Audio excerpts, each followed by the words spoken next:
Warning. You are about to watch a program that is setting the standard for YouTube content. We don't charge for access, we don't sell account reviews, and we don't pass the bill to you. YouTube is free, Discord is free, and that's exactly how it should be. Time to level up.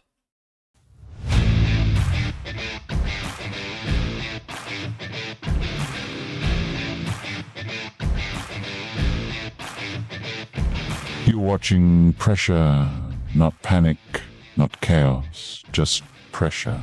Because strength doesn't need to shout to be real. Becoming confident, convinced this space should crack. That numbers and noise will be enough, and the first attacks hit the wall the way they always do. But every unit they send, every strike they commit, it isn't breaking anything, it's feeding it. You can see the moment it sets in, when confidence turns into hesitation. So they push harder, more attacks, more resources, more effort stacked on top of bad math. Fires don't start here, they start on the way out. Because this wall wasn't built for highlights, it was built for endurance. Wave after wave, the result stays the same. Because defense here isn't passive, it's patient. This is what happens when pressure meets structure, when noise meets restraint, when ego meets a wall that doesn't care. Welcome to WWC Live.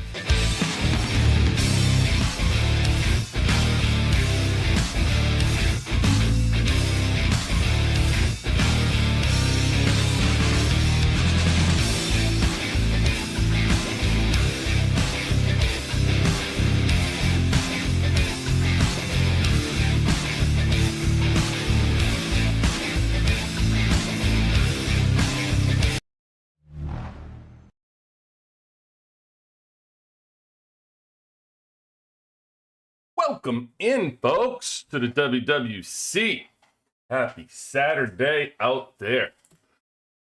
Oh, wow. All right, so we have a busy morning, lot to get to. We have some fights we're definitely going to cut to in a couple minutes, see what we get out of that. I'm going to review some bounty store stuff. We'll talk about our totem upgrades. If you don't know the totems, we'll get into that. Tactic cards, we're going to talk about those and some upgrades there. The Shards Awakening, we have our account reviews we'll get to, and some battle reports, and a ton of questions. And my God, is that not enough for a Saturday morning? Jeez. But before we get going, let's say hello to the chat as always. Bring them on in. Let's see who we have here today. Tony, welcome in, Tony. Morning, Chicken Charlie. Always good to see you. Always good. Hold Crash. Welcome in. Where are my servers? Where are these server numbers? What is going on? What are we doing? Killer B, always good to see you. Shout out to 118. How about that? Doing fantastic over here on 118. All right, let's cut. We do have a battle that we're going to be cutting to. Am I buying stamina from the honor store? Yeah, I'll buy stamina from the honor store right after I get my 100,000 emote or whatever the hell it is. Stamina from the honor store. Oh my God, this absolutely. Whatever. I mean, listen, if you're not a high spender out there and you're getting stamina from the honor store, come see me, because I have a bridge to sell you. I got a whole bunch of things I can sell you. Like, it's just ridiculous. Thank God, you people. If you're looking at your team and you don't have all your blueprints on all three teams and you're buying stamina, Jesus. Man, I don't know. Listen, some people don't know. Some people, I guess, will see it and say, oh, there's a deal. That's a steal. Let me use some honor points on stamina. I mean, listen, that's what it was for anyway, right? I think the whales were complaining there wasn't a lot of way to get stamina and stuff because they took it away, and they want to fight, and they were buying it. You know, I mean, it's a small percentage of people that were purchasing the stamina, I believe. You know, you can buy it for diamonds. There's a lot of ways. So this isn't this isn't a free to play, low spender, mid spender problem. This is obviously a high spender problem, or concern, I should say. I don't know that it's a problem, at least not yet, but maybe it's a concern. So they gave them away. They can spend their honor points, or I don't know. Listen, stop farming kills from weaker people, and then you'll have plenty of stamina left. How about that? There you go. No problem. Problem solved. But yeah, so we are having a capture right here. This is in our 169 area. We are slowly creeping in on their capital grounds. As you can see here, we've come off the map. We're coming down here. We're coming down here. And we are in their pocket, so to speak. They're over here. The top team for 169 is up here, and we are parallel with them right here. So I wouldn't think this is going to be very this is going to be much of a fight, I should say, but we shall capture and move about our business. There's another fight actually happening on 96-123. Been scouting out the progress over there. It's a hell of a heavyweight duel, and I don't think that 123 gets enough credit or due. So we'll cut over and take a look at 96-123 to see how that capture's going. I don't think that was going to be much of a fight, to be honest with you, either, but we'll take a look after this one.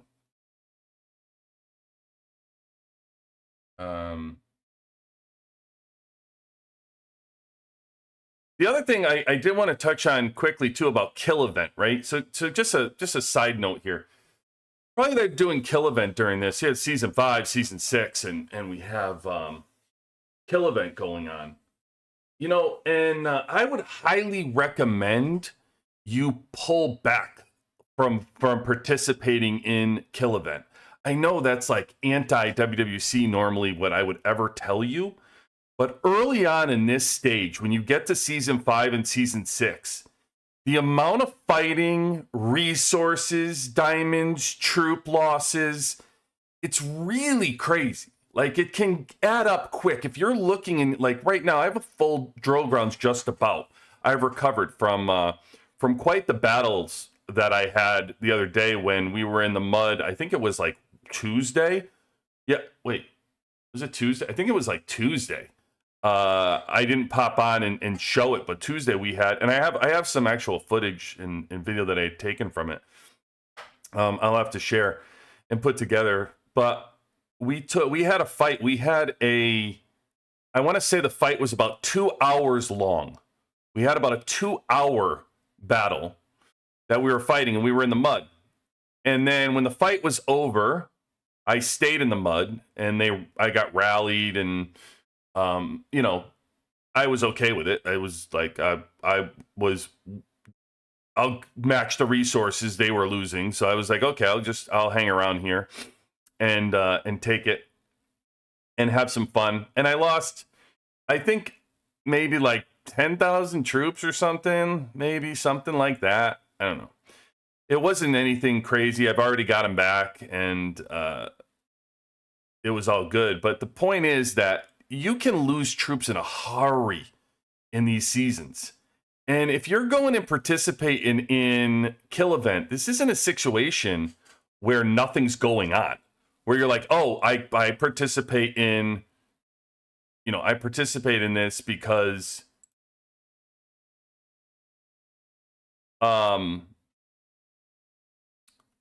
nothing else is happening during the week. So I look forward to Kill Event because there's no other fights. That's really what we're doing, right? When it comes to Kill Event, we're waiting and we're participating in Kill Event because we love to fight, and that's the main way to fight. During the season, though, there's so many battles. Like we're about to come on, hasn't even heated up yet. We're already fighting. We're already losing troops like crazy. We're already having people use resources and deal with all of this, and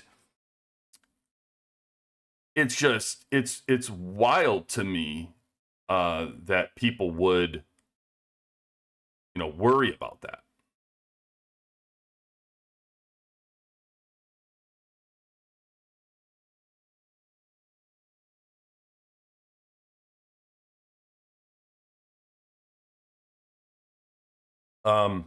So we have when you think about it, a bunch of resources that you're sitting on that you're carrying into the season, and you're sitting there in Kill Event, and you're like, well, it's Kill Event, so I must have to participate, right? Because you're just programmed to. You're programmed to participate. And in reality, you have to kind of rewire your system to say, like, I got plenty of fighting. It's okay to take a break. I know it's weird, but it's okay to take a break in this. It's just a smart move, guys. I mean, if I'm doing, I'm sitting with almost 85 million kills. I fight. You guys see, I'm constantly fighting. It's all I talk about. So if I'm doing it, I highly recommend you do it too, and just step away. It's not that big a deal. Coming up next week, at least like next week, and then we have 3 months of this season, 2.5 months of this season. You guys are gonna fight twice a day, multiple times a week. You can't fill drill grounds that fast. So if you're actually attacking, if you're actually finding yourself losing troops, Jesus, why would you want to give them up on like a kill event for what? Is it an ego thing? Is it a points thing? Do we really care about verse, especially in the season? Do you really care about verses? You win it, you win it. You lose it, you lose it. Who gives a crap? Like, it's about the season, That's off-season stuff. It's off-season stuff that, listen, you pay attention because you want your boxes. You have to open your verses. That's non-negotiable. You open your boxes. But come on. Like, let's be real. You don't really need to worry about it. So don't pay attention. I would just say conserve on a Friday. It sounds weird, but when a kill event comes, just conserve. Save them for the fights coming up. I see people diving in and losing troops like crazy, like we're in the off season, and it's not the case. So do it up. All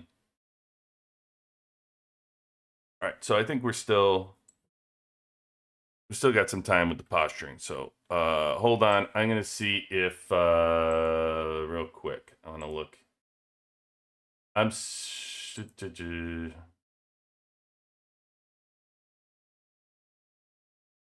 Okay, let's take a peek in on 96 and 123. So we are, for those of you that are paying attention, these are heavyweight battles, 96 and 123.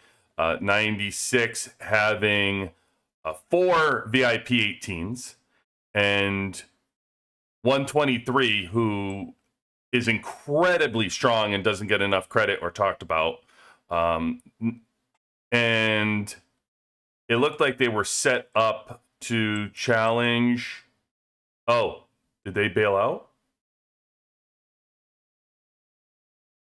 Did they leave? Oh, I think they may pull a fakie. I saw more of them here. I wonder if they left. I don't see Ouija here.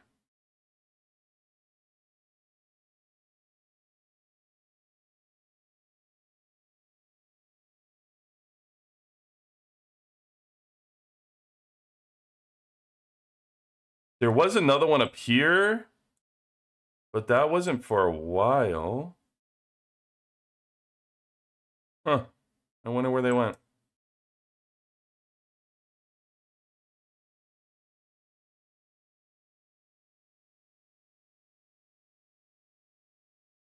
This one's going contested right now. This one, this one, this one. But it doesn't appear to be 123.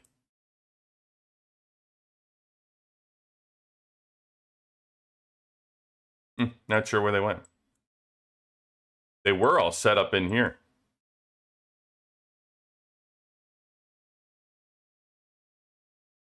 Oh, Weege is back.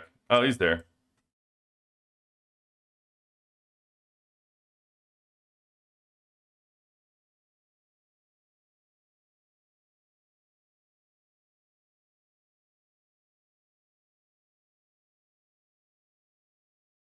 Here's a Bria. It's VIP 18 showed up. The VIP 17. High 17, by the way. But Ouija took it over.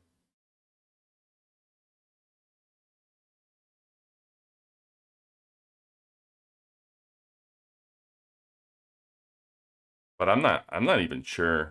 It was funny because I didn't even think that it made sense that they would care about this. I found it odd. I mean, who knows? They're so smart and strategic on 123. I don't know what they were doing, but it looked like a level 1 and they were already all the way over here and they're coming from over here.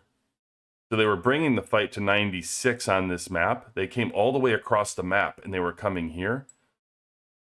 But I wasn't sure they already had this territory here. So it was like they're already here and they've already made it up here. So I wasn't sure if they were just trying to get them to waste some troops, if they were really fighting. But you can this is crazy. Look at this. Look at Ouija. Ouija Soju from 123 is sitting here, and you have some of the strongest people in the game right now. And Stickman hitting him over here. Abria hitting him over here. You got this high 17 hitting him over here. You got another one over here. Like, they just got 4 of them that are whacking him over and over again. And by the way, they still have the capture. After all that. This is crazy. Incredible. Ouija Soju is badass. I tell you, he doesn't get enough credit. People don't talk about him. Not enough. Not enough. And the guy you're going against Kill Event, believe me, you know who he is because he is all over your war zone. It's crazy.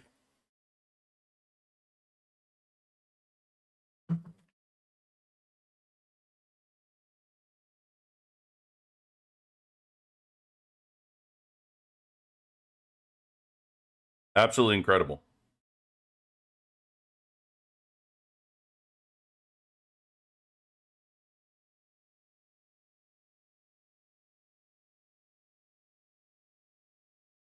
And when I say heavyweight battle, by the way, for those of you that don't know, you have somebody like Stickman who, if you look from a total hero power perspective, 602, 580, 549, and 398, all VIP 18s, and 325. And then you have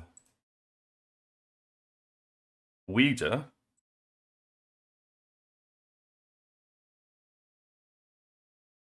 who's 550, 443, and 368 on WZ, but Ouija Soju's 550. Like, I mean, incredibly strong. Incredibly strong. Strong, smart, just really good. Total up. We got a rally going on him.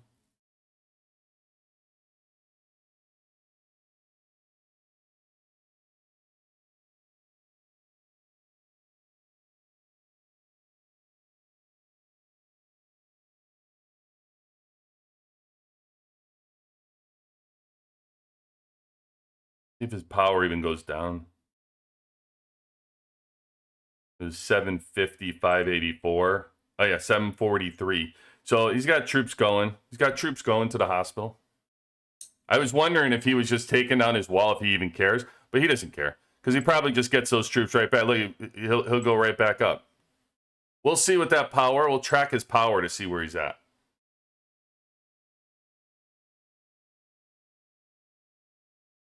$732.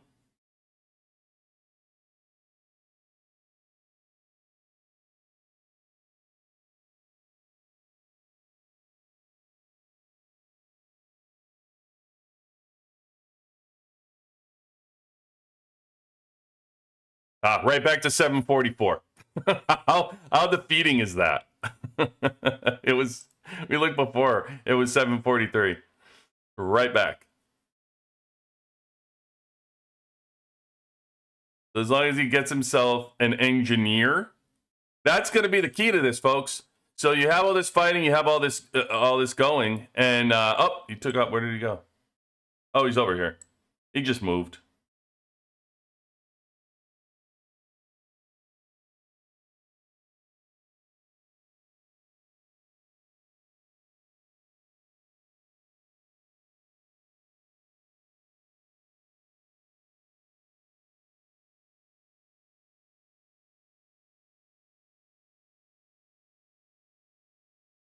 In 2 rallies at once, knocked him down to 733 again. So he was 743, went to 733. I'm sure he puts those troops right back.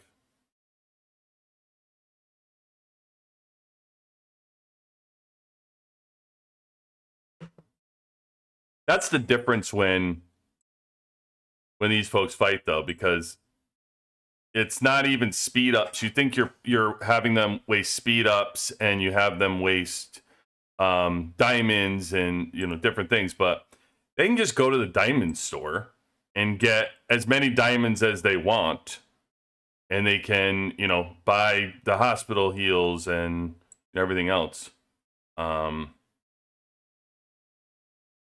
Is that it? Is he gone?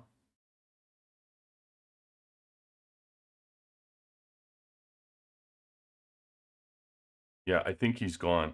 And part of me wonders he's gone. Part of me wonders if he even wants, if this is all a distraction because they're taking something else. That's the crazy part of 123 is they can just, Ouija could be completely distracting them right now, and they could be somewhere else, taking other property. Because it's not like the entire 123 team is even here. It's just Ouija by himself. Just dragging out this fight.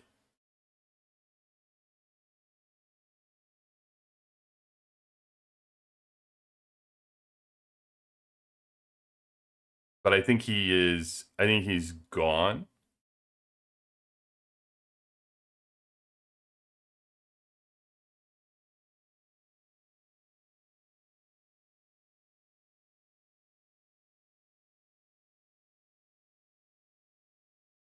Well, I'll tell you, 4 VIP 18s, one thing's going to be sure, it's going to be an expensive season for Ouija Soju. That's for sure.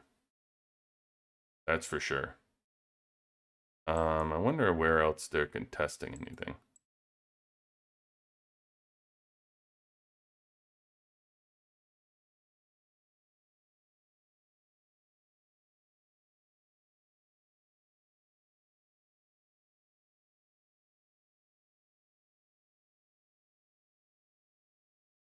All right.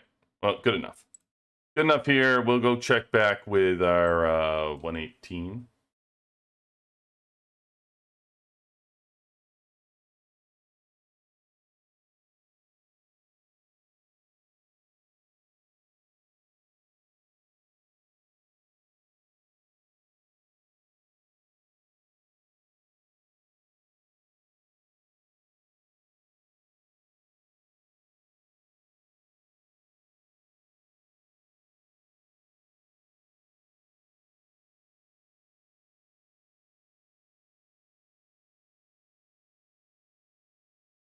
Oh, there we go.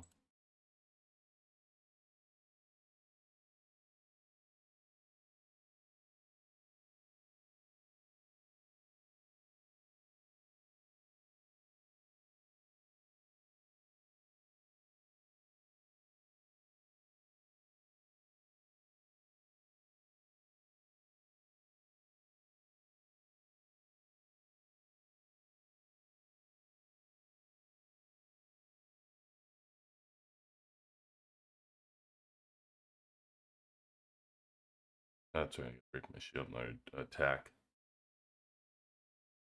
That's the question. He took off anyway.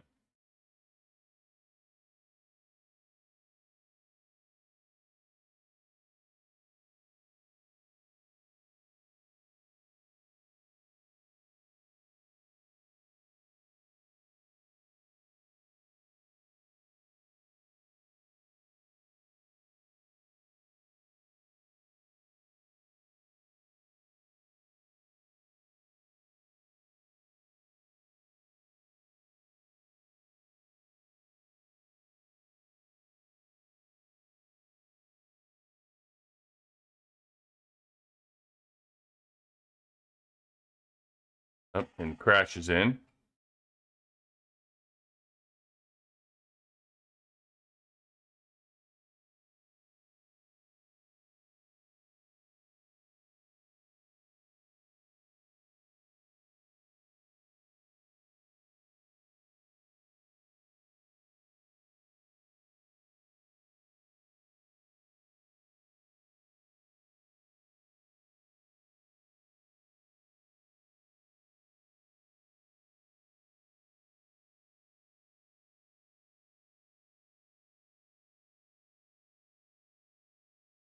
It's funny that everybody in the mud.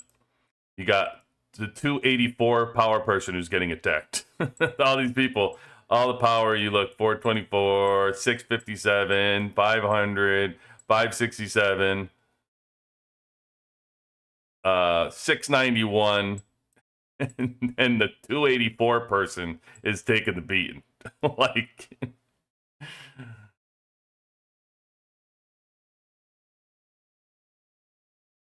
plenty of people to hit. Up. I'll get in. Throw up a rally.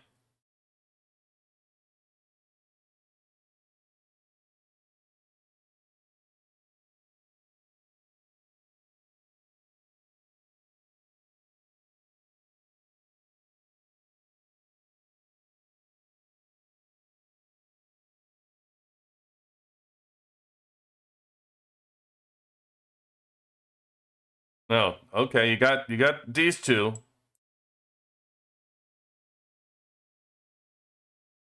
Where'd Desert Hawk go? Oh, he got replaced with Wasp. Engineers hard at work. All that porting.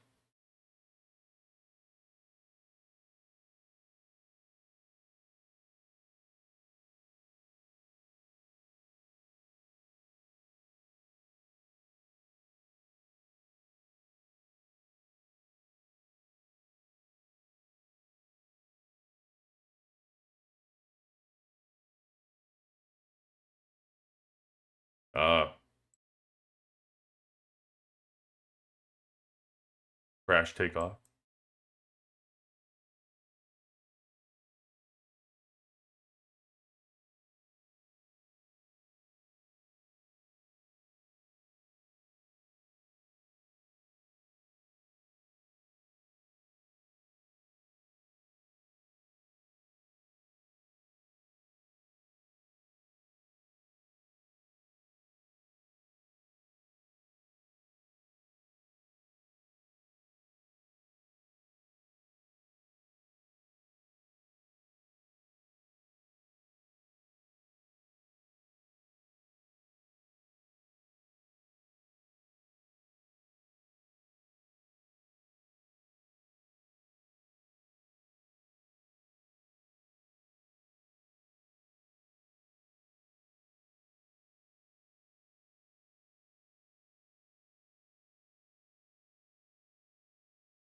All right.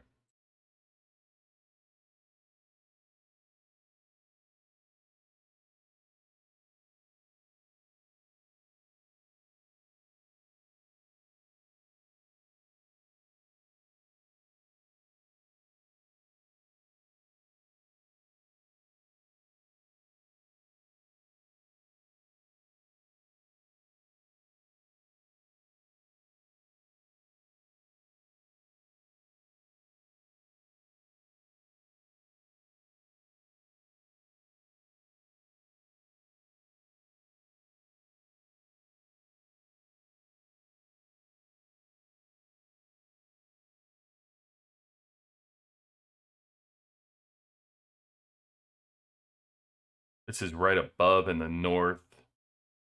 Not staying, just not just taking this land.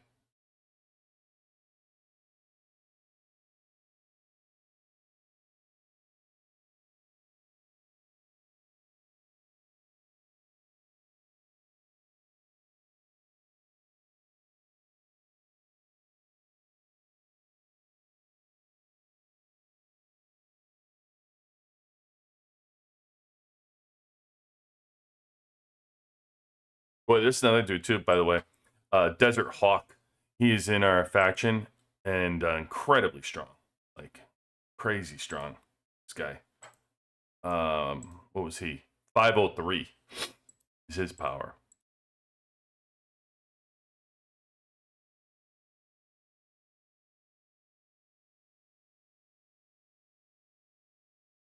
But there's nothing. No, that one's over.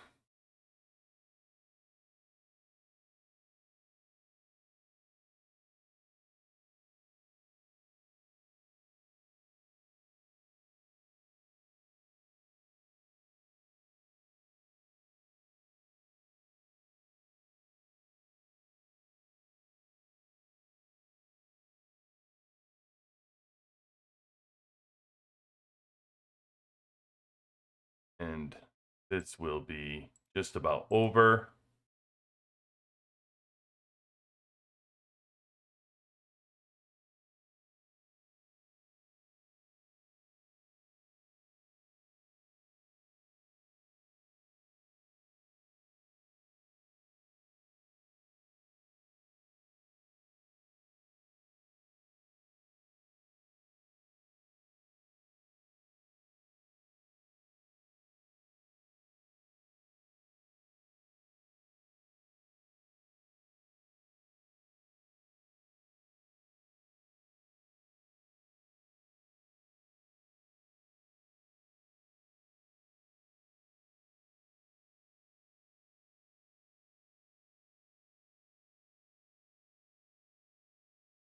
Yep. See if any scrapping, but no scrapping either. So.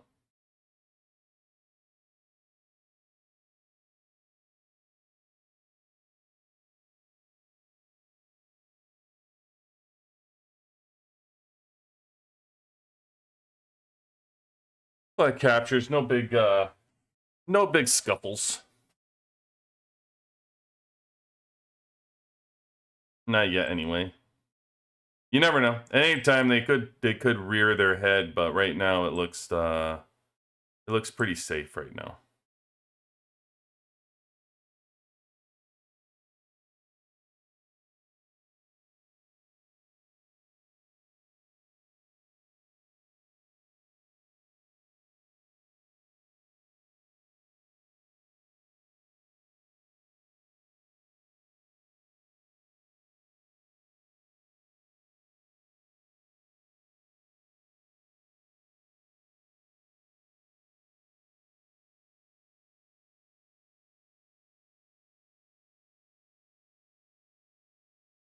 All right.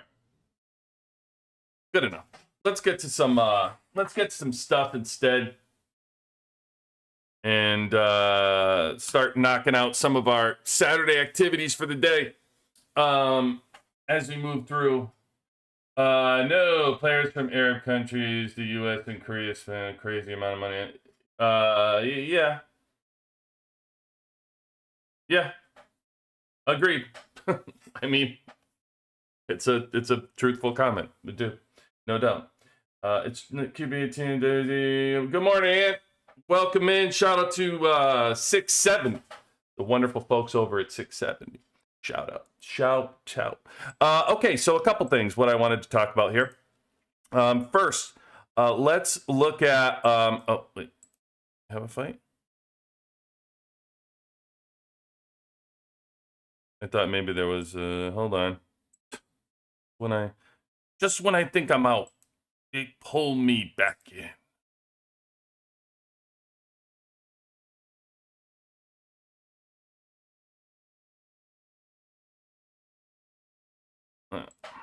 Hold on. Let me make sure.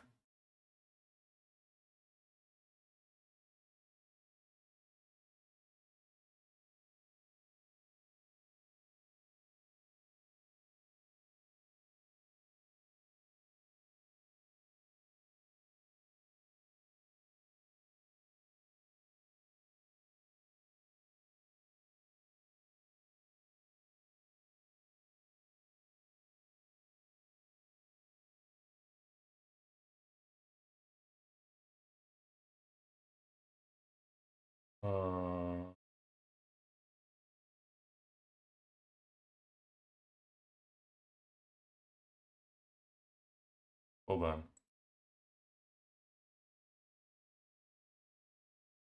Okay. All right. I think we're, oh my God. As soon as I think we're good, what's going on?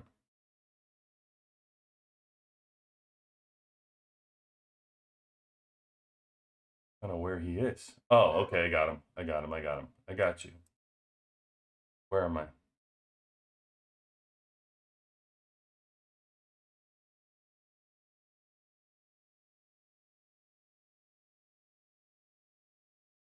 Okay. Hold on.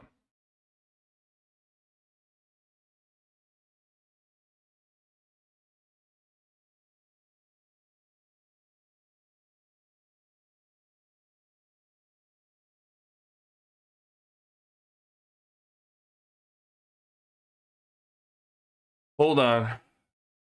Got to back up the dog in the mud for a second.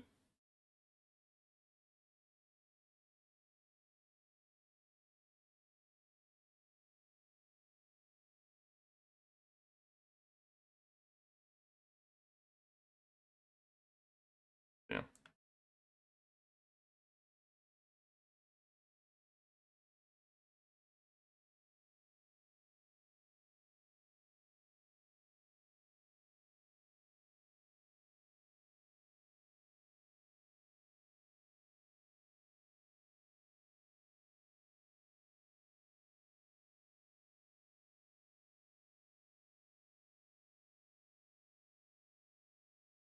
Yeah.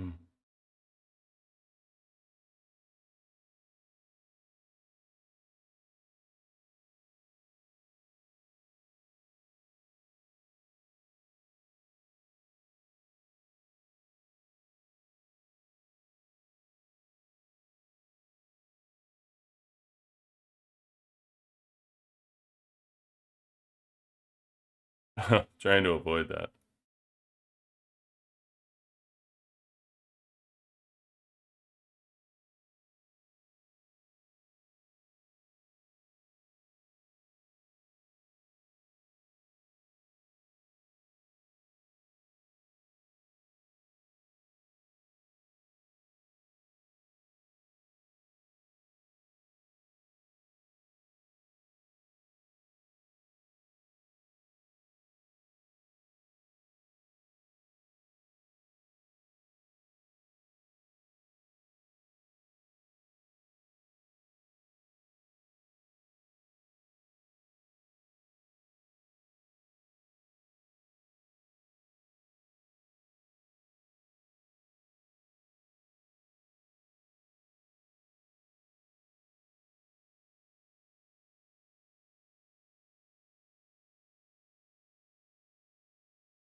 All right.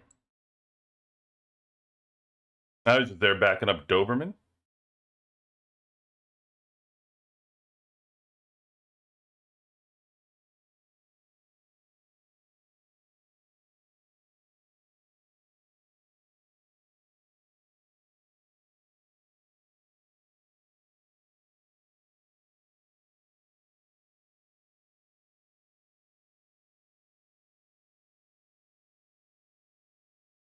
Absolute chaos right now.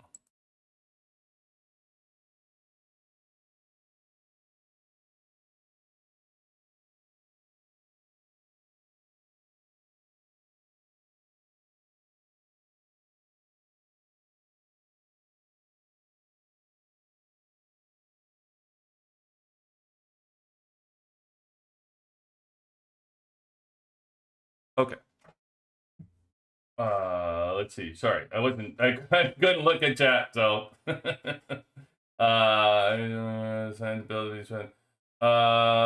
get to chat. That's why I was avoiding that, but then I don't know what Dober was doing, but if he calls for reinforcements, I'll reinforce him. It's always my main thing. I don't care about the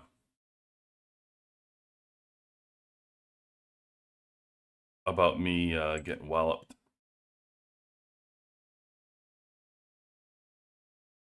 I don't have medical though, so.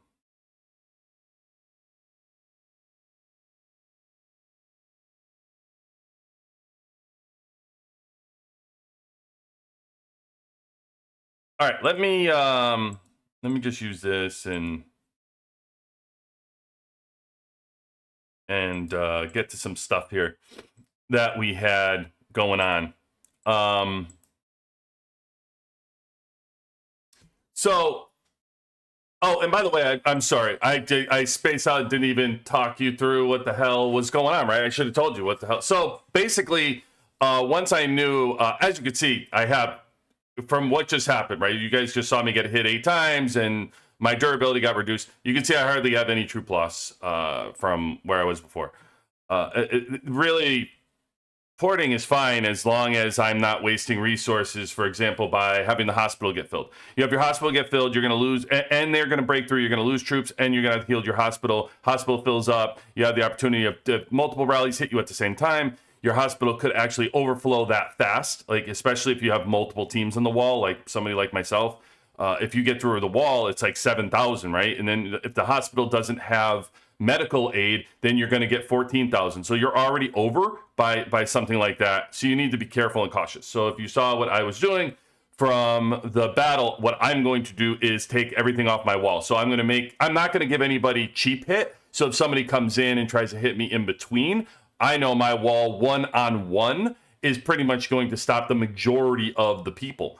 But if they're going to try to rally, I'm not going to be able to stop them anyway.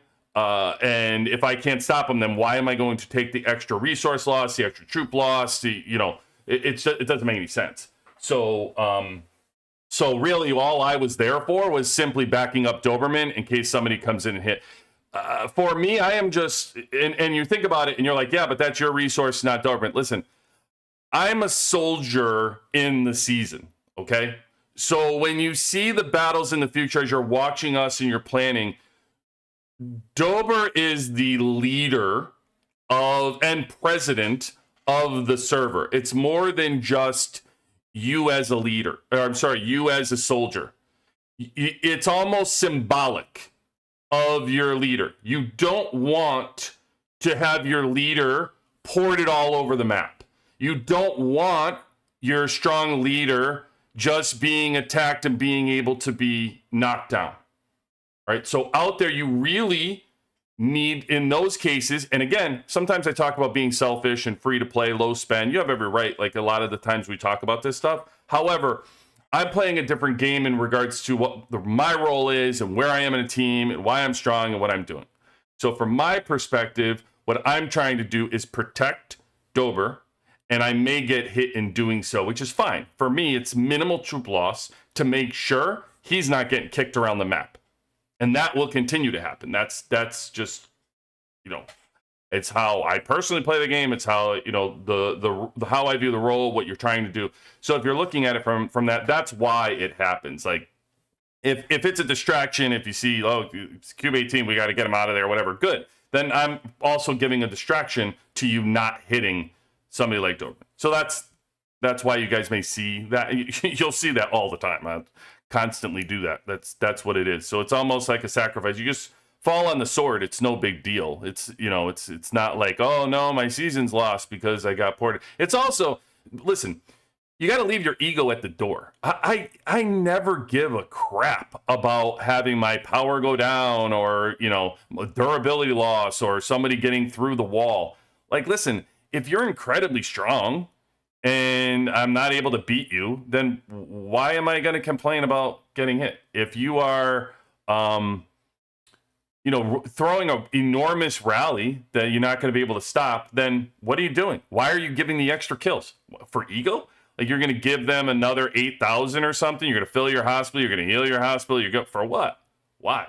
So sometimes it just doesn't make sense to do it. And then other times it certainly does.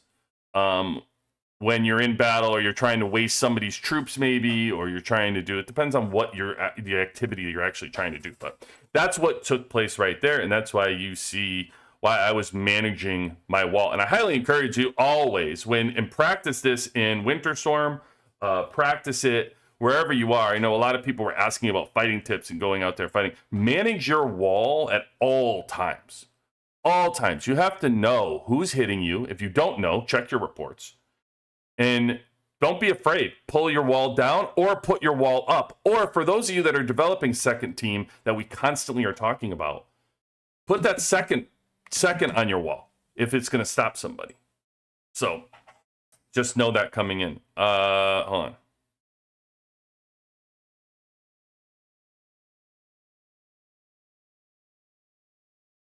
Oh, there's a big fight going on here. Who is this? 170.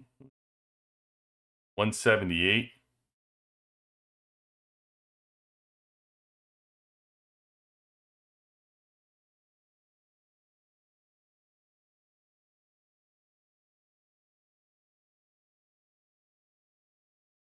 Okay, this is back to, is this 196? Right? Is that what this is? You know where we are. 196.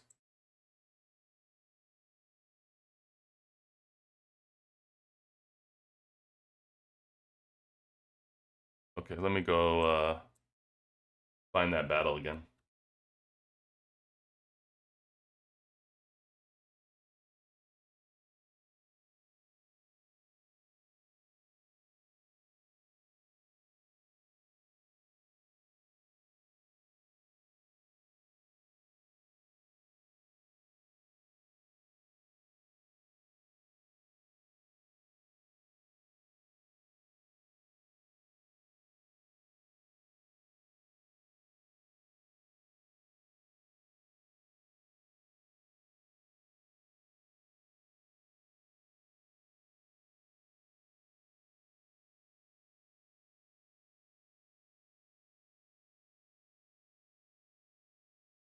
Like a close battle here. BDE and Kos and Dumba. So who do we have in the battle? We have Kos right here, COS.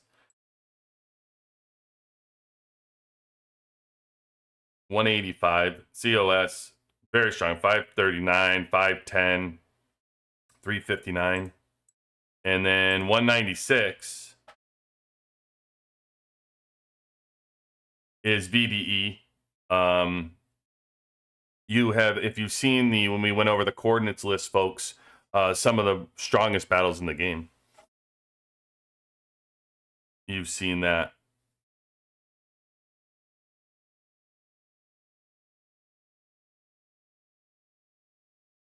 All right, so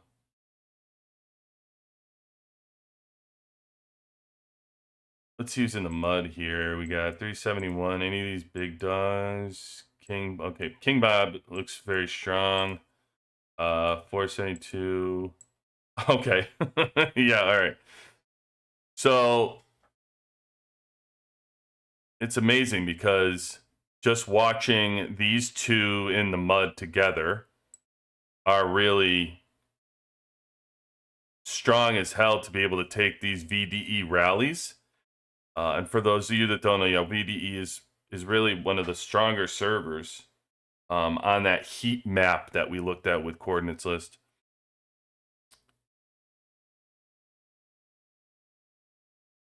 Oh, Jimmy Wassum's up here. Okay, you can't see him, but he's right here. He's another VIP 18.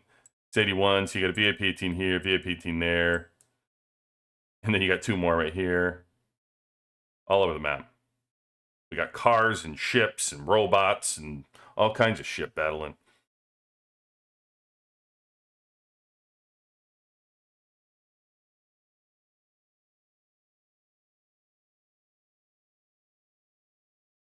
Yeah.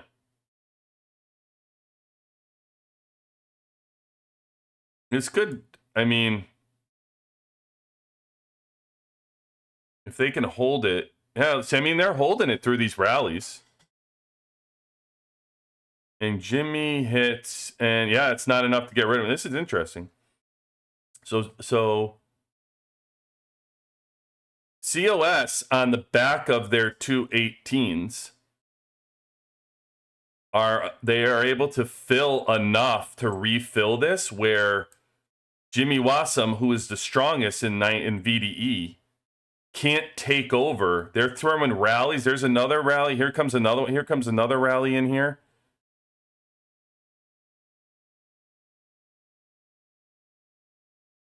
I mean, it's crazy that they can't get him out of there. That's a lot of power going in.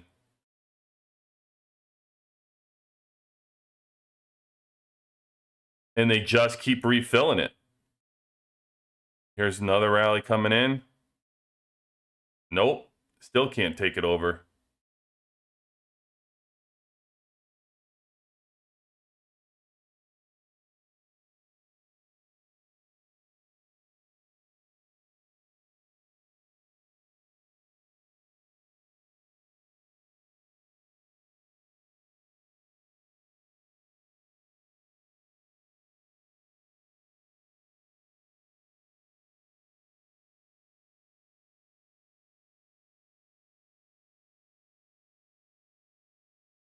Got rid of the OQ was here, another VIP 18. He got ported.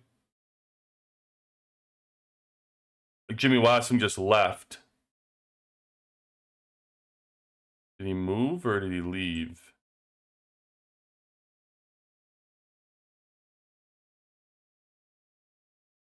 Oh, I think they gave up.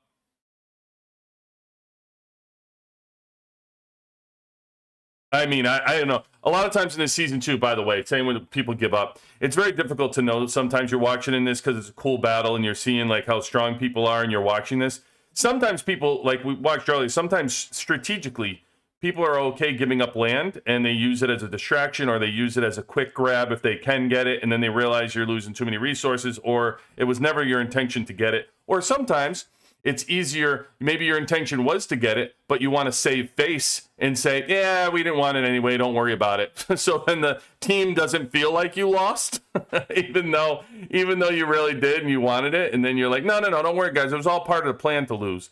So, I think there's a little bit of both in seasons that happen. But yeah, it's difficult to tell in this that it couldn't, like BD may not have wanted this. I have not looked at their map to know like whether this land would have been good. We just came over to the battle, so there's a lot more to be said about a battle than just like, oh, do you win a battle or not? Especially early in the season, by the way, when everybody's just posturing, you're taking territory. You don't want territory. You make people think you want territory. Like there's just so much. There's so many mind games going on right now. Season 6 is the most strategic season that we've had, way more than season 5, because season 5 had the handshake deals. So I mean, if you're in a season 6, you could have handshake deals. It is possible to split it with the factions. It really isn't the way the season's meant to be played, and it's not fun for anybody really to do that. It's just silly, and to me, Yeah, I mean, you got to have confidence in yourself and your server to just like stand up and say, "Hey, we want to fight straight up and win." But listen, people could make handshake deals, but you're going to see a lot more strategic play this season. The way it's set up, the way the factions play, the way the packs are playing out, the way you can jump territory, jump land. You have to think 5 moves ahead before any of that occurs. And you know, anything can change on a dime depending on who's doing what when. So it's a blast.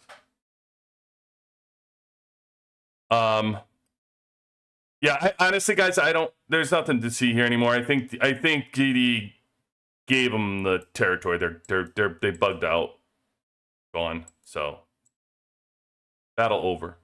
But COS is incredibly strong anyway.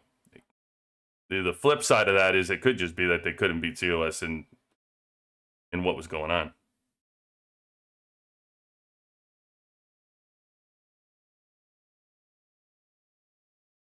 I mean, these folks are just wasting troops, honestly. Like this DM, how strong is this 178? Because, I mean, this really, they should save their resources. Yeah, okay. I mean, strong. They're a strong server, but, I mean, it doesn't look like they're doing much to COS at this point. Oh, VD's back. Now they're trying again?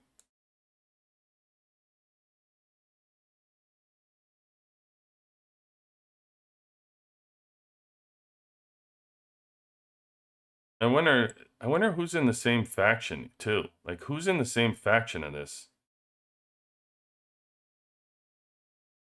Because it doesn't make any sense that they would be able to take that over if COS didn't want them to. We just watched COS camp out from 10% all the way to 56, or I'm sorry, 10% to 41%, like at will.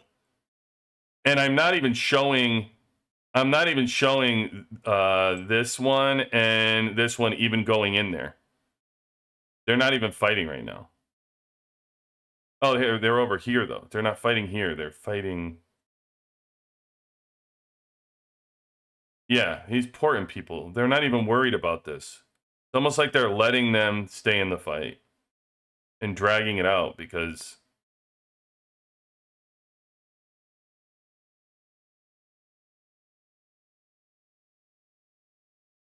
when COS wanted to take it over, they at will just kind of hopped in and was like, "Yeah, we're good."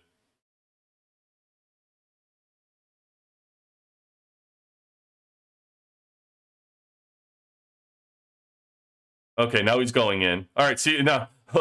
Okay, so see, as soon as they want to take it over, they do whatever the hell they want. They're playing around over here.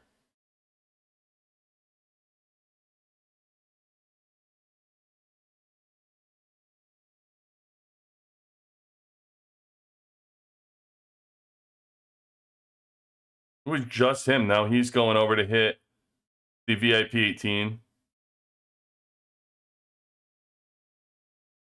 It's crazy.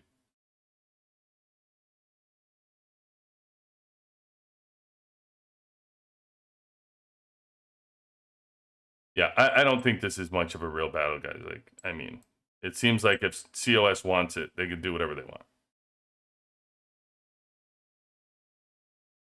Like, watch. He'll take this over by himself. Watch.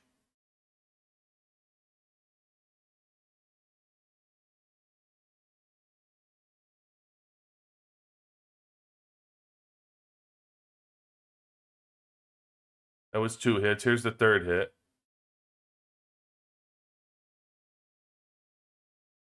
Here's another one.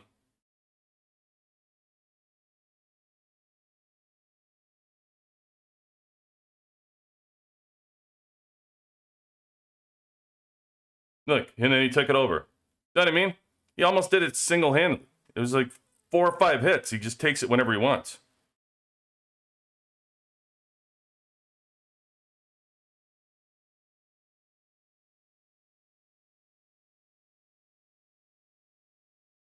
Yeah, I mean, they're toying with them. They're not really fighting. That's crazy. Okay. let's get in some stuff here. Let's get in some season stuff. So a couple things I'm going to whip through. First of all, totem stuff. So for those of you that are in season 6, you're going to come on season 6. After you finish your factories, we are in the end of week 2. Already started building the protectors. Protector field's already on its way up to level 15. Almost got that done. Then in top of that, you have these little totems, they're called, that you can build. So you've seen them all along. Every season they come at your little buildings to give your main teams a push, how it works. So in this case, they're called totems, and they're very expensive, actually. It's 2.1 million of these spores, which I think is kind of like a daily... what are we making for these spores? 108. So what? 1 million? You're making, I don't know, you're making about 2 million a day.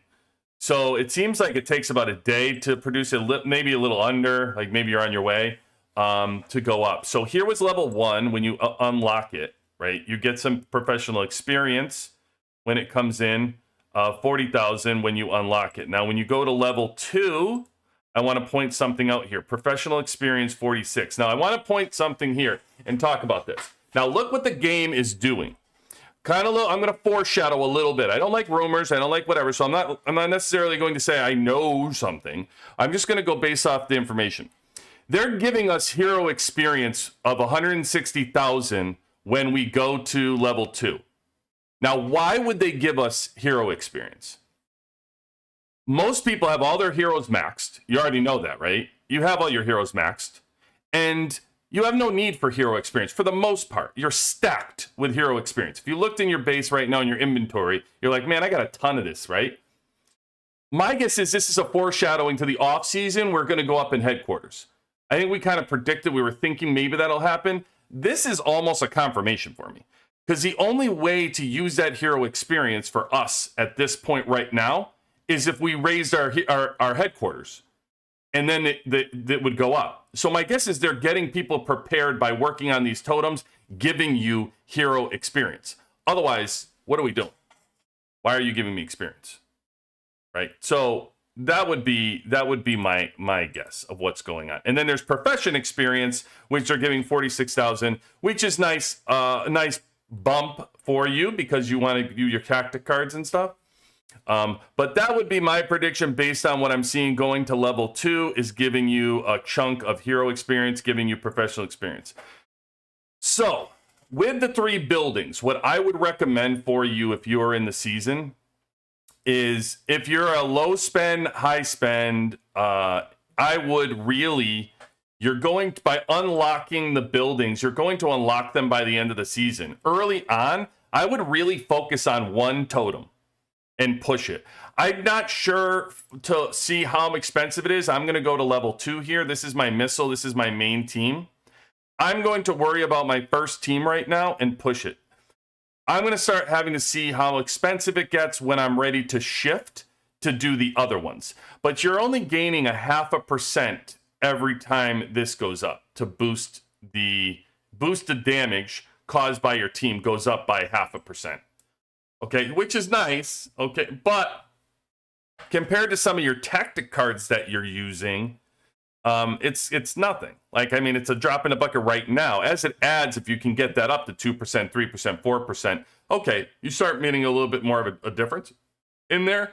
But at the same time, I need to get my main team up to really make a difference. So what's going to make a difference in these fights? Is it going to make a difference if I spread this out and get all 3 of my teams to 0.5%? Or does it make more sense to increase my main squad and try to push that where it can be a little bit stronger, and actually make a difference on something in some battles? Right now, for me, it's definitely, and I would recommend for you, if you are low spend, high spend, mid spend, anybody, just push your T1 right now with these totems. Don't worry, eventually you will unlock these anyway as you move forward. It's not a matter, it's just a matter of when you choose to unlock them. It's not a matter of if. We're only the second, we haven't even completed the second week of the season, folks. Let's think about planning and strategy. We're going to be able to unlock these things. That's not the question. The question is, in what order do we want to do it, and how do we want to stack this? And it's way more benefit for me to stack my team 1 to move forward. So that's what we're going to do. So that's anyway how the totems work. And now you can see we've gone up. Hero experience now goes up to 240, and your professional experience at a level goes up to 53,000. So there you go. Gonna be a long wait to get to the next one and strategize, but I can tell you at this point right now, and this early in the season, I will continue to push my T1. And if I'm doing that, you damn well should be doing it from a low spend all the way to mid spend to push these things up to get the most out. So that's how I would handle these totems. Don't be a completionist, which I actually am quite the completionist usually. But in this case, I would 100% recommend early on to keep pushing your main team, whatever that team is, by the way. So, okay. So we got that. Check that off the list. Let me see if I miss any of your questions. I reached that point where I'm building B squad, perfectly done by your advice. Now I can fight with B or A. It's truly a game changer. And however, should certain members of B squad gear before focusing on 4 dots for data chip and gun on my A squad defenders? Data chip. Okay, great. Yeah, that's great. Really great question. So I would say for gun, yeah, you can if you're finding usage right now in your B squad while you're fighting, you're going to have way more benefit putting dots on your guns of your second team, or your defenders than sitting there and putting. I'm sorry. Gun on your team B or shield radar on your team B, then worrying about guns on your team A defenders. So yeah, I would be like that. Now chip, on the other hand, chip is good. Like you should be putting that on your defenders for your A squad. So yeah, I highly recommend doing that. It's helping the defense. It's boosting your defense up. So yeah. You should definitely fill that out on your A squad, without a doubt.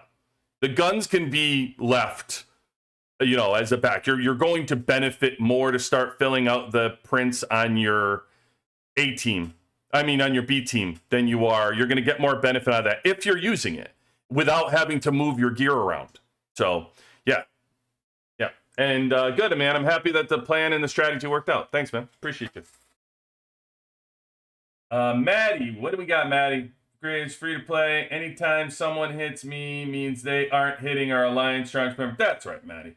I'm a puncture bag, distract the bigger players. Okay with that. The fishing hole, having that tree is a pain because I know he's right. The fishing hole on some of these, on some of the map when you're fighting, it's crazy because these trees are in the way and it blocks this giant area you can move to. I totally agree, brother.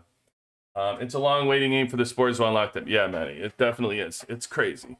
It's crazy, man. It's going to be a long, but listen, we're only in the second week too, right? So just know if you got to figure, if you can continue to get it one a day, it's really not that bad. If then, next Saturday when we're talking, if I'm able to take this missile all the way to level 7 or level 9, whatever, who knows at that point, then, well, probably next Saturday, I might be talking about opening up one of these other totems, or you may already see one of these other totems open up. Depends on how much they want for 0.5% of improvement. It starts to get to the point of, return on investment for the season to start early on putting all that in there. So anyway, okay, cool. So comments we caught up on, we talked about that.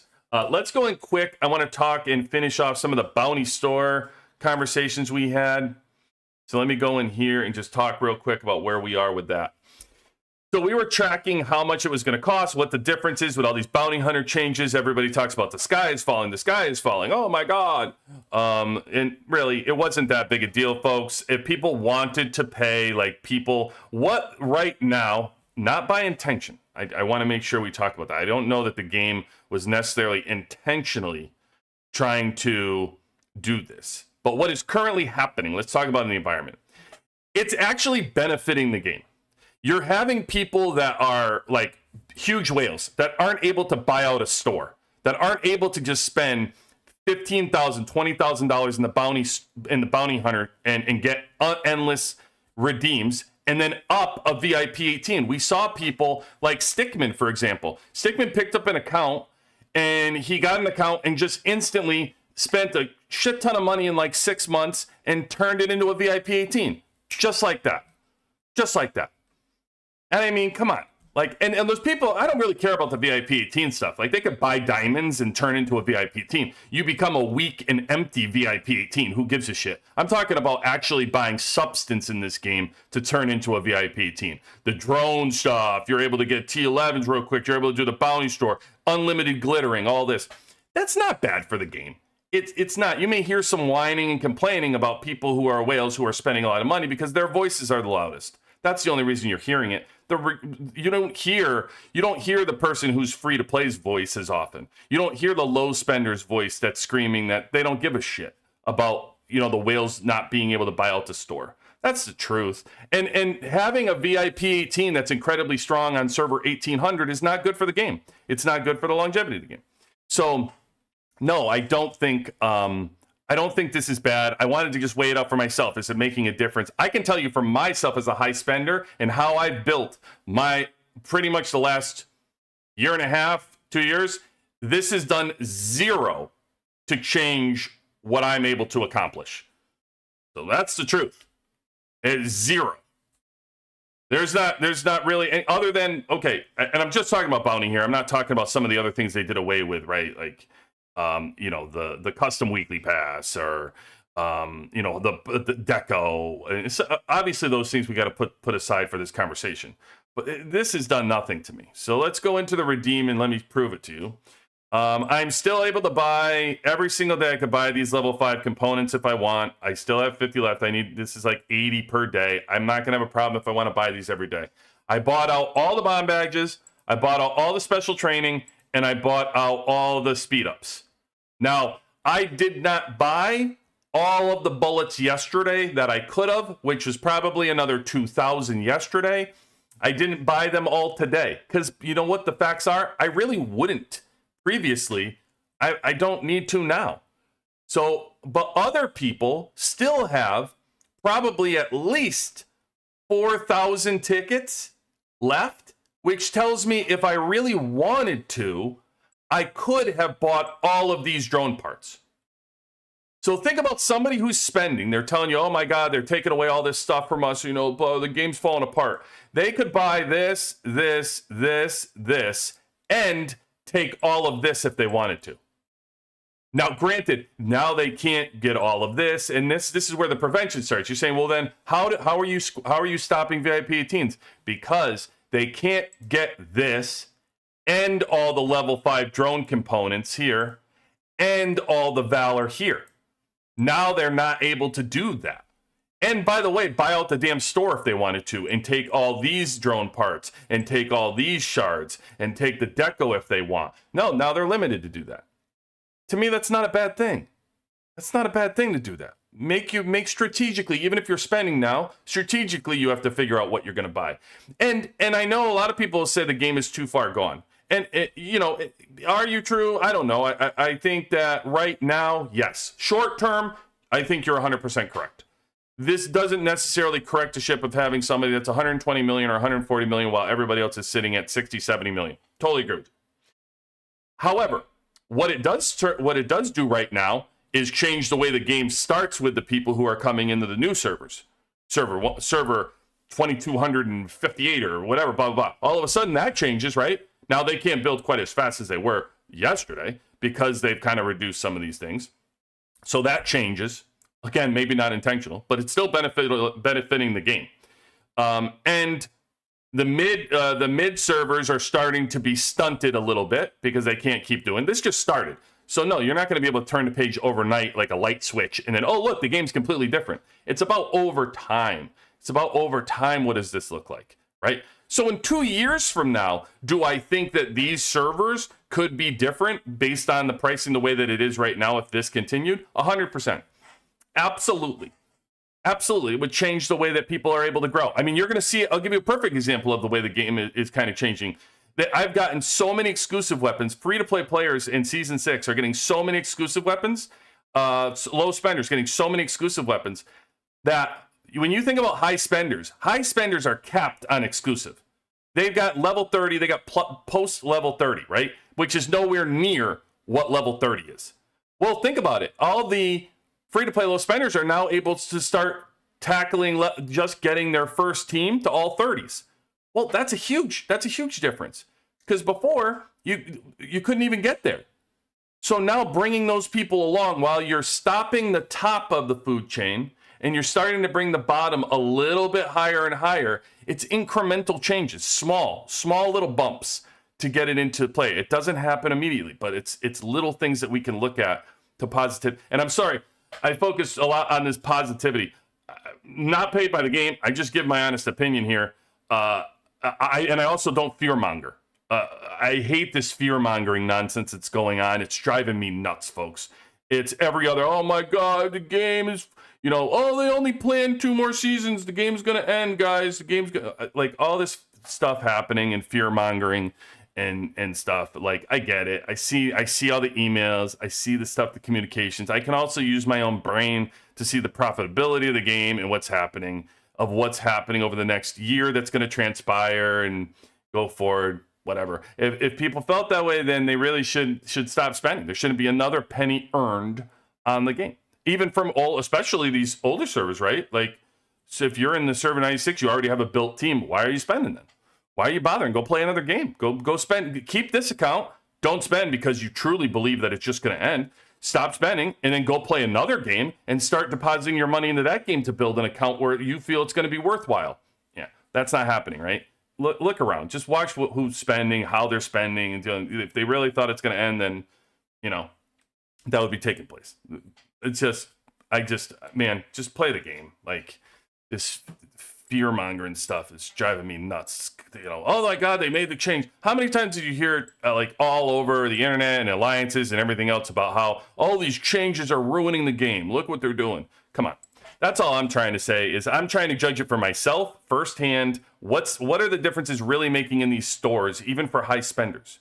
So far, I can tell you that it's capping them, but it's not really making that big of a difference as far as what we can buy in regards to if you're within a high spend range. You can still spend a plenty and get a plenty.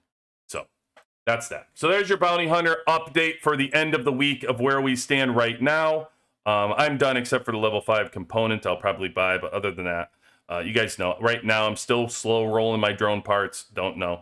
And the next time we go in, we'll start going through so the value here, you guys know, is always just getting your bond badges, still limited in where you can get those, so you want to prioritize your bond badges to go. And that's it. Like, I mean, for the most part, you're free to play. You're collecting bullets. You don't have a lot to spend. You really need to choose like one thing to work on. And you just can't get bond badges anywhere to get them. So it just makes more sense. And please don't get them out of the bounty store. Oh my God. The honor shop. If I see people using honor points for more than blue chicks, blueprints, I'm going to lose my shit. Crazy. All right, keep it in. Have you done more tests of McGregor with tanks? No, I have not.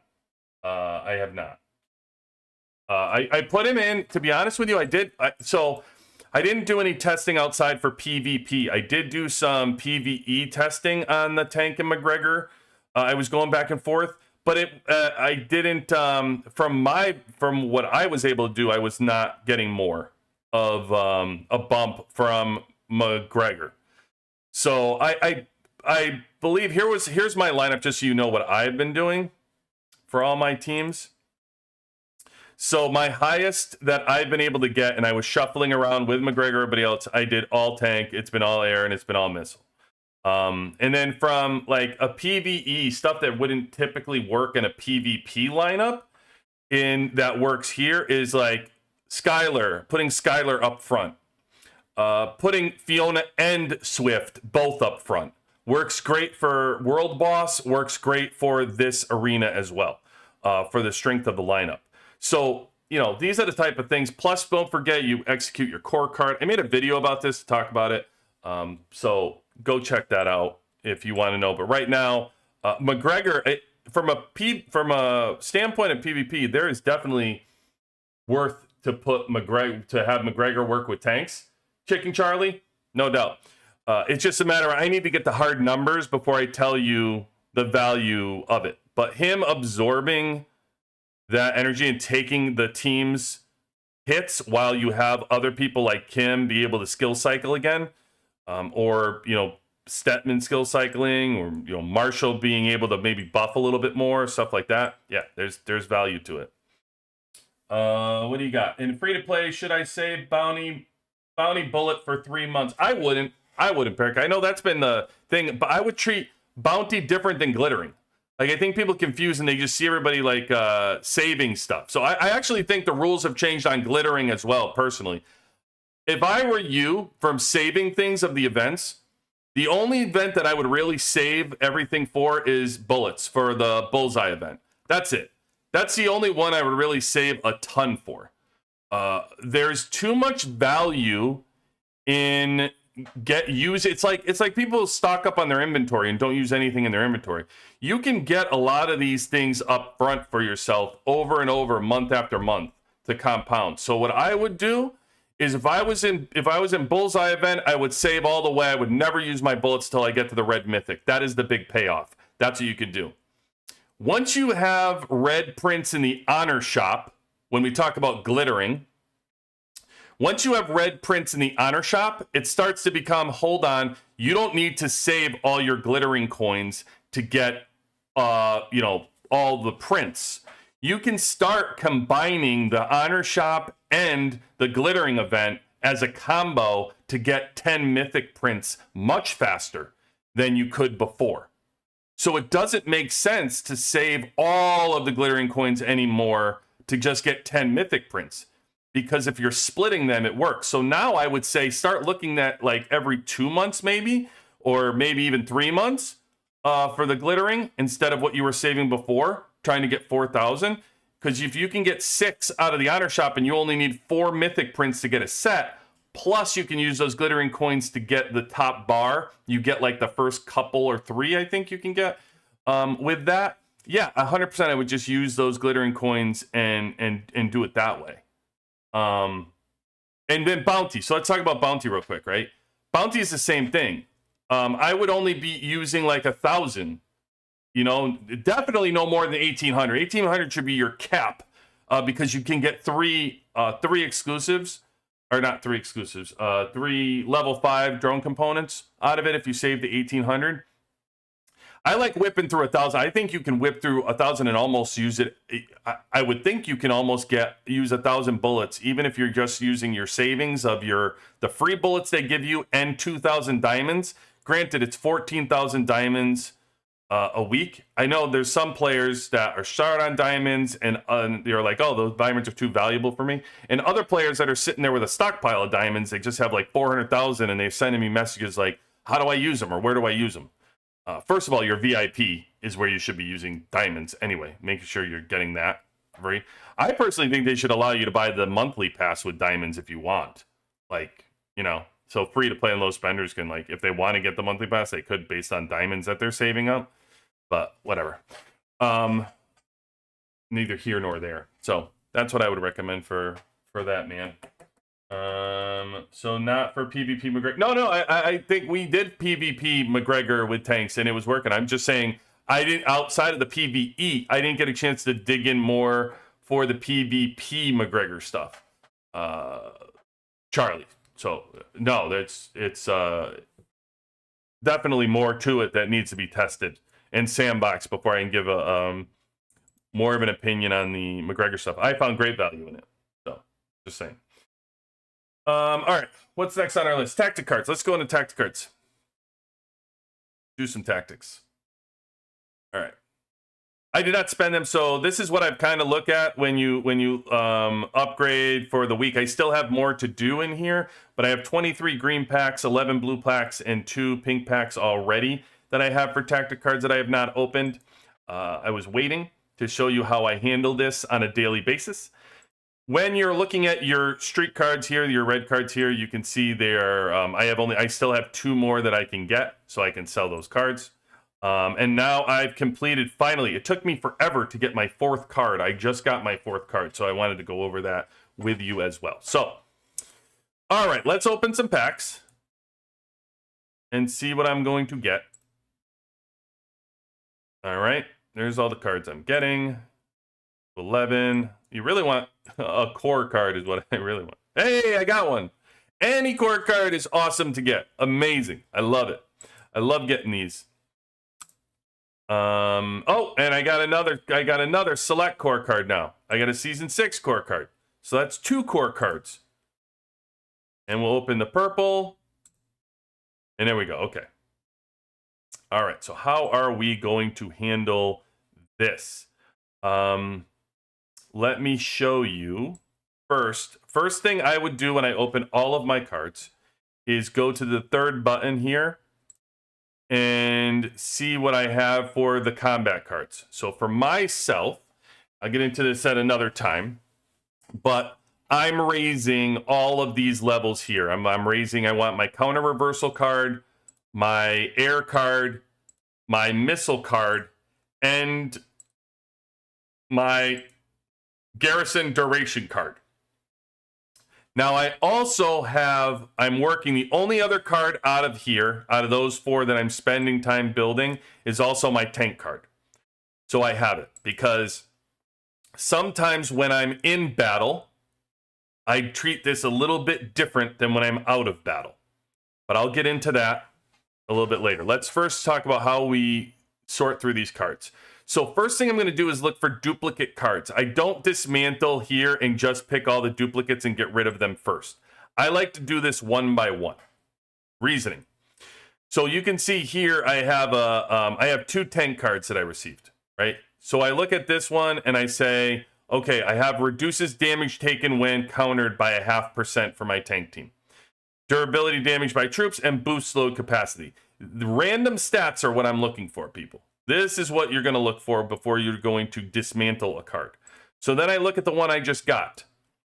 Defending hero attack 1.5, defending hero HP 2.4. So I can do better. I can do better than that. As I'm moving forward, I'm waiting for more of a bump on this card. I'll show you what you can do. Anyway, you can look at your cards, by the way, and look at what your percentages are. So defending hero, I can get 2.5 to 3%. Defending defense, defending hero, 2.5 to 3%.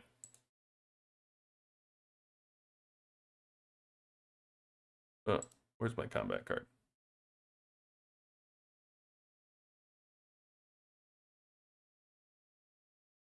And see, 2.5 to 3%, they want to give me 1.5% and 2.4%. My load capacity is up 5%, and my reduction in damage. Yeah, so I'm going to sell this. I'm selling this one. Let me go here. Okay, so this one has a +1 on it. Odds are I'm not even going to...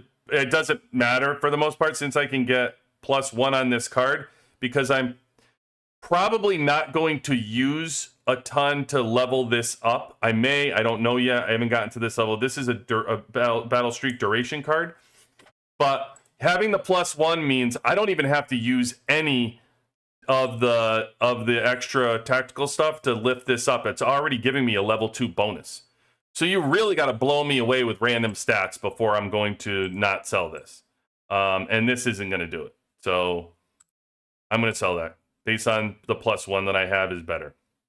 Here, this is a +2. So I'm not doing anything and I get 3rd level on this one. Even if I wanted to use it, hard to beat that. It's awesome. Tagging hero defense is great, but to give me a +3 on that, yeah, I'm going with level 3 without using tactical. I guess I can't. I just sit with that. This one's another, I already have a +1 for this one. So it's going to be hard to beat it. You get 2.8% attack. It's so difficult though, because I'm already a level 2. I doubt I'm going to use any tactical to lift this level up. So I'm going to take my chances. I'll get a better card later on if I wanted to lift the level. Same with this. This one I have them really good, 3% and 3% for hero and defense. It would take something like +1 to get me to sell that at this point. This one, same thing. I'm already maxed out, almost maxed on the hero, and attack's a great card. It would have to knock myself. This one I have a +3 on this already, by the way, which is awesome. I got a +3 card on that. All right, and then that's my purple cards that I got rid of. Now what am I going to do with these? Okay, these cards, these blue cards, I'm not going to use these anymore. I've already unlocked all my packs. So since I've unlocked all the packs here at the bottom, I don't need any of those cards. I'm not going to use any of them. So now I can get rid of all of these cards.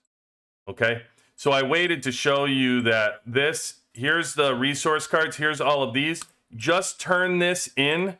All of these blue cards you're never going to use, no matter what. Even the resource cards, early on, sometimes these resource cards, when you don't have all of my ones that I completed,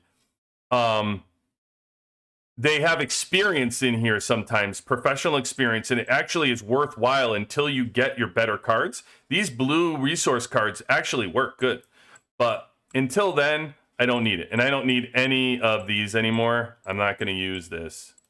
I'm all set. I'll save one of those, and I'll save one of these, and that's it. I'll take the 5,300. And these are what my cards will end up looking like. Resource cards here. Here's this one. Let's see, a purple. I have a duplicate purple here. Oh yeah, that's beautiful. That must be much higher. Oh yeah, that's what I want. Anytime I see this with increased professional experience from killing zombies on my cards, every single time you want that. Every single time you want to get this as pumped up with experience from killing zombies as you can. So you can see like my cards here, they all have experience boost. And this one, experience boost. And the one I had left, this one did not. I was not using it, so no problem, because I'm going to now replace that with this. And now I have all 4 of them, and this one I can dismantle. And there you go. Those are my cards that are left. And I leave, I don't really need, actually, I do not need this. I'm not going to use that. I already have this one that I don't use right now, the zombie killer card. And so that's one thing I want to touch on with the cards if you're looking at them. So my zombie killer card right now is level 1. I did not use any of the tactical stuff on it. Not because you shouldn't. It's because they didn't give me this freaking card until like Sunday or Monday. I did not even have this zombie card. It was like my last card to get in the game. Where I could have really used this card was friggin' day 1. Day 2, when I'm running around trying to kill zombies, I would have pumped this thing. I would have maxed that thing out. I would have used them all. Now I have to make a determination of, well, what am I going to sacrifice to use my tactical stuff on when I can actually use it in PvP battles? Why am I worried about PvE? For you, you may want to use this for the global expedition. So here's a strategy that I'm going to tell you what I still have planned. This global expedition is clearly not going away. We still have D.Va and we still have Tesla, okay? So if you're looking at this right now and saying, yeah, but wouldn't you want to lift that zombie card to use it in this PvE environment and get more shards out of it? 100%. 100%, you're right, I would. But right now, I don't care. Right now, I don't need to do it. I can still, both things can be true. I can wait until I'm on the 3rd global expedition before the season's like, you know, winding down. And then I can either sell one of my cards because I don't need to fight anymore. Maybe I don't want one of my high-ended cards moving up. Or what I'm hoping is I can max out. I get to max out all my worthwhile cards that I'm using right now. And then when I max them out, then I'll lift the zombie card up and use it for the global expedition arena. We have a lot of time to go into that global expedition arena and do some things and operate. So I'm really not that concerned at this point. Where the benefit wasn't necessarily global expedition, because you'll have time to get that stuff. Where it was really beneficial was getting your factories done faster for killing the zombies, and taking less troops when you're killing some of them, taking less losses when you're killing zombies. This card would have been great to use. That time has passed.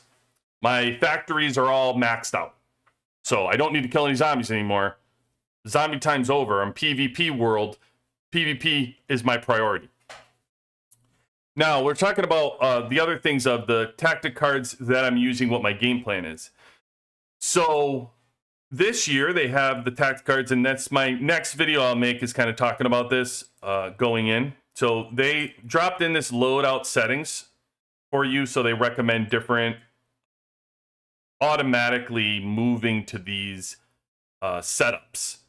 So if you're in a base demolition, they already set you up with all the demolition cards, which is great because that's what you want. I really, other than this card right now, I don't know if I switch over to, yeah, so it's my, I don't know why. Oh, maybe because it's my best card, probably. Let me see, my tactic cards. Yeah, no, so air's level 9. I don't know, maybe it's higher, maybe it's a higher value card. Let me see something. That's why they're doing that. 796, oops, 796,078. No, this is 800, 176. I don't know why they're doing that. I'm not sure entirely why, because I have my number 1 squad being here, so I don't know why their loadout setting, they're recommending me use this card. Because my missile team is my strongest team. So I'm not an air person. Don't know why they're giving me the air card in these settings here. I have to look at that. I have not used these yet. I've used my own setup, but I have to look at why that would be. Well, and I'll have to see if I can change that when I upgrade my cards or my team. But anyway, what they do is they set up, obviously you're always going to have the 4 pink. That's why we sold all those blues, because I told you these are the only 4 that matter, and the bottom. That'll never change. So those are all set up for you in the preloaded setups. And then they're switching to demo cards. So if you're actually going to use something to break a building apart, you're going to use demolition. You're using your 2 demolition core cards, whether you built them up or not. That's the best benefit. And you're using these 3, which is awesome because you're able to switch real quick from there back to fighting. If you want to kill a building and then go back, that's awesome. Monster decoration, or monster destruction. So they switched you off into these cards, thinking these were the most when you're killing a monster. What you want to use that's more beneficial. So they switched you to here. When you're defending, they set you up like defense cards. And then when you're quick, obviously when they give you a quick march one, and they give you the attack one. So that's how the cards are set up, and they're grouped together. So all they did was really just make it easier for you to switch quickly to card setups, which is awesome. Now, the real fun part is you can do your favorites, and you can switch and make whatever you want to be your main cards to win your kill. So for me, my load setup that I like to do is my garrison morale boost, right? Because this is really when you're in like someone's base or you're supporting a building, you're able to get the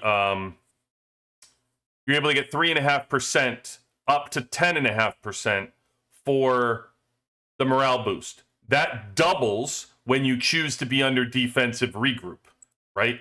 So that's 21% that I'm able to get. Now this goes up as you continue to raise the star points on this card. These also will go up. I think my next one's like 12.5% is my next one for this. Then my second one that I like to do is defensive regroup. This is a no-brainer. This is, to me, the best card of the season. Always. Last season, any card, this card is the best card for me. So the most important thing of this card isn't even the stats. The stats are great. It's a bonus. It's whatever. The fact is you immediately return to base after being defeated. There is nothing to me more valuable in the season using tactic cards than that line right there. No matter where you are, to immediately when you get beat, you have your team in your base and you're able to send it again. Saves so much time. So much time when you're fighting. It's ridiculous. And when everybody doing it, it's the compound factor of everybody doing that and getting their team back immediately, saving time. Yeah, it's crazy. It's really a card you should be using. Now, you're getting a reduced severe wounded rate. This goes up as you raise the points on the star for this card, which 7% is awesome. I talked about this for, when we were talking T11 troops, when it was only like, whatever was like 5%, right? Well, this is already 7%. And compounding, if you use your T11 troops on top of that, you keep stacking this and keep getting your severe wounded right. It's great. Great stuff. 10 minutes is where it starts. Now, this is important. You have to combine this card with this card, the Garrison Duration. When you're in the building, important part here. Forget about the severe wounded rate, which is great bump. Look, after winning a defensive battle, so after winning every single time you win a battle, it extends the duration of your regroup by up to 30 seconds. Now, I'm at 30 seconds because I've raised this card to level 10. So every time I lose, or every time there's a battle there, and I win a defensive support, I go up 30 seconds. And this quickly adds on to your 10 minutes, and now all of a sudden you get that return to your base for forever. This works if you're not fighting in a battle. If you're going to if you're just going to reinforce somebody's base, this works great. If you're not in any battles, like if you're off a battle day and your team doesn't say, "Hey, we're not battling for another whatever till tomorrow or something," and you get in a mud fight and your team needs it, feel free. Use the defensive regroup, and you're going to extend this for the entire time you're fighting. It's going to keep coming back. Now, in addition to me, the perk on top of that, icing on the cake, is the 6% wound rate that you're adding as well. That goes up. So, but this is what I'm worried about continuing to extend for the battles. This is the card that is not there in the off season that unfortunately makes this card less, the actual defense regroup card less valuable, because it's really only worth like 10 minutes. And that sucks. I wish we could use that defensive regroup like during the season. Man, it is a game changer when you're fighting, when you're defending, when you're reinforcing. So that is the loadout I would have for you. I've chosen this as my layout for fighting anytime I'm going to be in a defensive battle. Anytime, actually, I've talked about this before with Season 5. If I'm in a bank or reinforcing buildings, no matter what, whether I'm attacking, like people look at it and they lift up their attack cards. So they're like, hey, we got to get people out of the building, so our attack needs to be stronger. Yes and no. Like the majority of you're counting on somebody else to get people out of that building. If you can't get people out of that building and actually hold the building, you can't get percentages anyway. So you need to be able to hold a building, not just get people out of it. Like, getting people out of it is second. If you're struggling to get somebody out of a building, you've probably already lost that battle. You have to be able to stack and hold the building. So for me, I'm focused on always these defensive regroup these defensive cards when I'm fighting any battle for like in Season 5, a bank, in this season, the fishing grounds. I'm always going to be defender. I don't even look at the attack cards. I'm always going to be defending with the cards to get the defensive regroup and push this off. What other cards am I using? I'm using this as a no-brainer, the counter reversal card when being countered. If there's one thing in this game, you know how I'm building my account. It's always to deal with counters. Always, always, always. So for me, this is a no-brainer. And especially when you can get your stats, your random stats up, like defending hero defense is boosted. Damage taken when countered is another 0.5% I'm getting out of this. I mean, and you can see it if we look at some of the battles in my battle report. You can already see early on. I haven't even maxed these cards out, but like, if you look at, oh, this is me attacking. Hold on, let me get a defense here.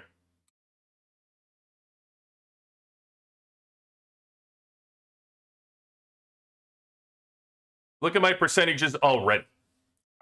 Folks, I'm in whatever this is, what is it, 13? We're like day 13. I've only begun to start upgrading all of these things. And look already what I'm getting out of battles. These are game changers. I'll give you one more. You want to be more of a believer in the stack of cards. Let me give you one more report. This guy, Jimmy Wick, right? 104 million March. Off season, you guys saw I couldn't even take 100 million. It was like, I think it was 99 million. We can look at when we were in the off season. Here's Dog Hell hitting me. He's 102 million air, right? We had who else was hitting me? Slappy. Slappy was hitting me. He's 106 million. I mean, he went through all three of my walls like knife through butter. No problem. Now, what difference does the season battle cards make? This. 104 million, and I can survive 3,200 to 3,700 when it's his air squad against my missile. That's the difference. You just saw apples to apples. You saw Dog Hell with an air squad at 102 going through all three of my walls. 8, 6, 6, 6. And now look at the difference. 104 can't get through. That is just the difference. I mean, not to talk about this guy is just stacked across the board, by the way. I mean, he's beating me in every category, obviously. He's 104 million. He's 260 on his drone. He's maxed out all his chip stars, almost maxed out his combat boost level. He's on level 11. He's starting to push his chips. He's 16, maxed out all his skills. He's team anchor, 46% in his tactical weapon, 10 million for his deco. And, you know, he's got all the decorations. He's pushing all his T11s are way ahead. Everything's ahead of me. His wall. It's, you know, it's a no-brainer. Like, but when you look at this, look at these percentages. Huge. That's the difference, folks. So battle cards are important, especially when you're choosing the best. And I'd rather be on the defensive part of this than the attacker part of it. On this. Now, there's plenty of great cards for attacking, by the way, but I'm just saying when you're in a defensive regroup and you're also got to reinforce buildings, it makes sense to just sit here and have these cards. Now, last thing I'll tell you about this is if you want to set yourself up to be an attacker and a defender, you can easily do that with the loadout because you can set your loadout settings as your defender and use your best defensive cards. And then just do a second loadout setting with your favorite offensive cards. So if you want to defend a building and then all of a sudden shift into ass-kicking mode and you want to just start hunting people around the map for some reason or just fight, then go into your attack mode if you want to do that and just come in here quickly, replace your cards, and change your tactic card layout. But use your loadout settings. Pre-do these things ahead of time so you're ready to battle. You're ready to fight and do this stuff to attack. Don't just, you know, sit there and attack with your defensive cards and be lazy. So, you know, but anyway, if you're low spend, free to play, I wouldn't really be doing and worried about that anyway, other than save anything that's going. The defensive regroup obviously is great for you to use from an attacker perspective. This is a no-brainer card. You should be using your T1 card. And if you don't have, like, I'm able to use T1, T2, I actually would love to use, now that I'm like not just gonna fight. If I was just gonna fight, I would do this. And like I thought we might have to fight for a building today. Where's my oh, right here. If I was going to just fight, I would probably be doing this and lifting all my teams up and then use my counter reversal. This would be my fighting lineup for cards, for my battle cards to get bumps on all three of my teams. But I have all three teams that I'm utilizing, right? So, then I use my counter reversal card as well.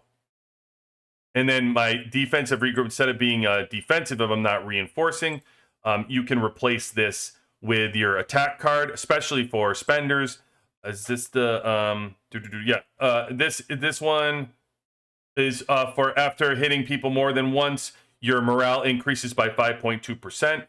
So you love that card. And then the other attack card is actually not the one with the attack on it. That's not what the spender wants. The spender wants this one, the March Speed bonus card, where you get 3%. They're diamond speeding on rallies all the time. They're diamond speeding for their hits. They're using this all the time, this March Speed bonus. So you're going to see probably the Quick Stride morale boost for like heavy spenders, and the attack card for that. That's their layout if you're high spender. That is what you want. Will, what up? Well, who came in? I missed it. Time for people. Will, what up? Shout out to 588. Love seeing Will in here. Big fan. Easy, welcome in, buddy. Which card should I upgrade after those 2 defense cards? You mean core cards? Which card should you upgrade? Is that your question? I've actually shifted DMR in what I'm doing for upgrading cards. So I actually just got a core card. I'm actually pushing my monster card. I just am up to what I think 3 stars now, 3 dots on here. I have 3 dots. Because we're having, so what this does in PvE is raise this damage 16%. I'm up to now. I had another one come in here, and then I think my next one is like 18% or something. And it's making a huge difference in that global expedition arena. And my thought is I'm thinking long term, like this. Oh, I know where I can see it. Hold on. I'll show you.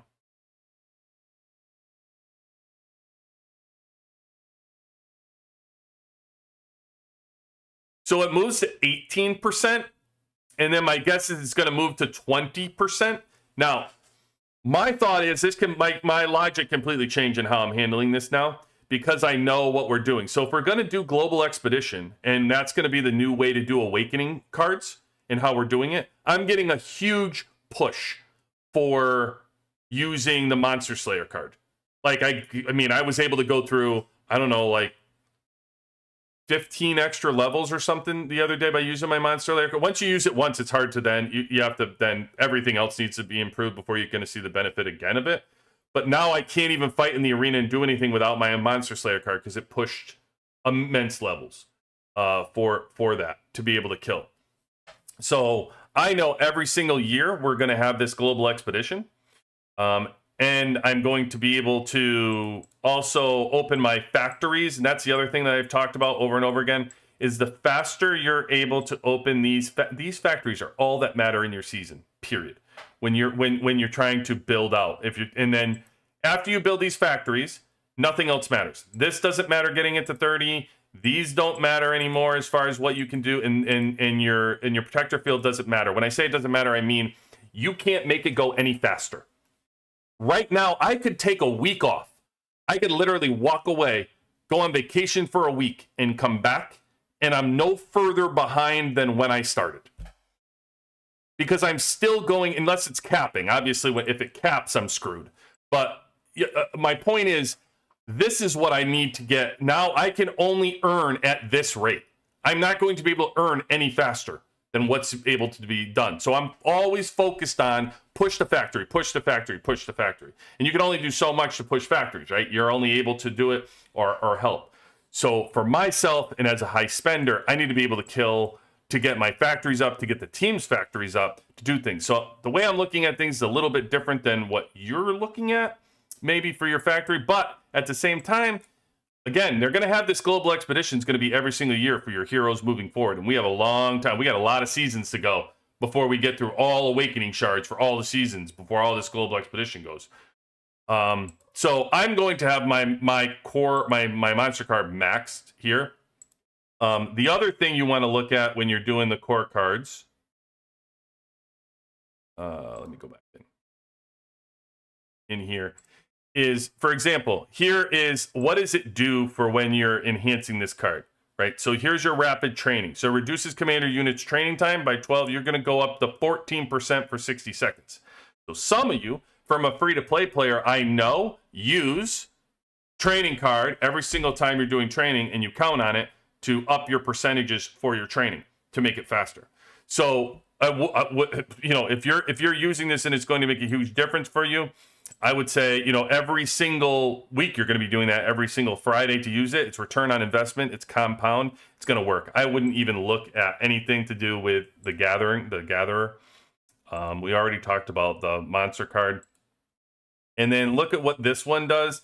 This one's going to raise your winning a PvP battle on the world map, restores 6% of lightly wounded. that is awesome. However, it also says a keyword if we're talking to free-to-play low spenders. The keyword in this is winning.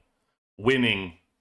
So if you're losing a lot of your troops because you're losing PvP battles, I wouldn't recommend Bloody Recovery is not necessarily going to help you because you're losing battles, not winning them. So, you know, if you're free to play, you gotta count on it and be smart on this. Again, this is another one after each victory, your squad morale is going to increase. Not free to play low spend because you're not winning the battles as often, and you're certainly not. If you are winning a battle, you're probably not hitting people over and over again. So I wouldn't recommend that one for you. The commander gains a quick stride, says 15 minutes. What is this one? March speed on the world map by 21 to 24%. Interesting. So what's interesting about the March speed one is it's in combination of this card, of your other speed one. So this says you're going to gain for every 50% March speed bonus, you're going to get the 3% morale. Now you may think 50% is all diamonds, right? Diamonds. Well, actually, you're raising your March speed quite a bit on your base where you're probably closer to 50% than you think to automatically get this 3% without using any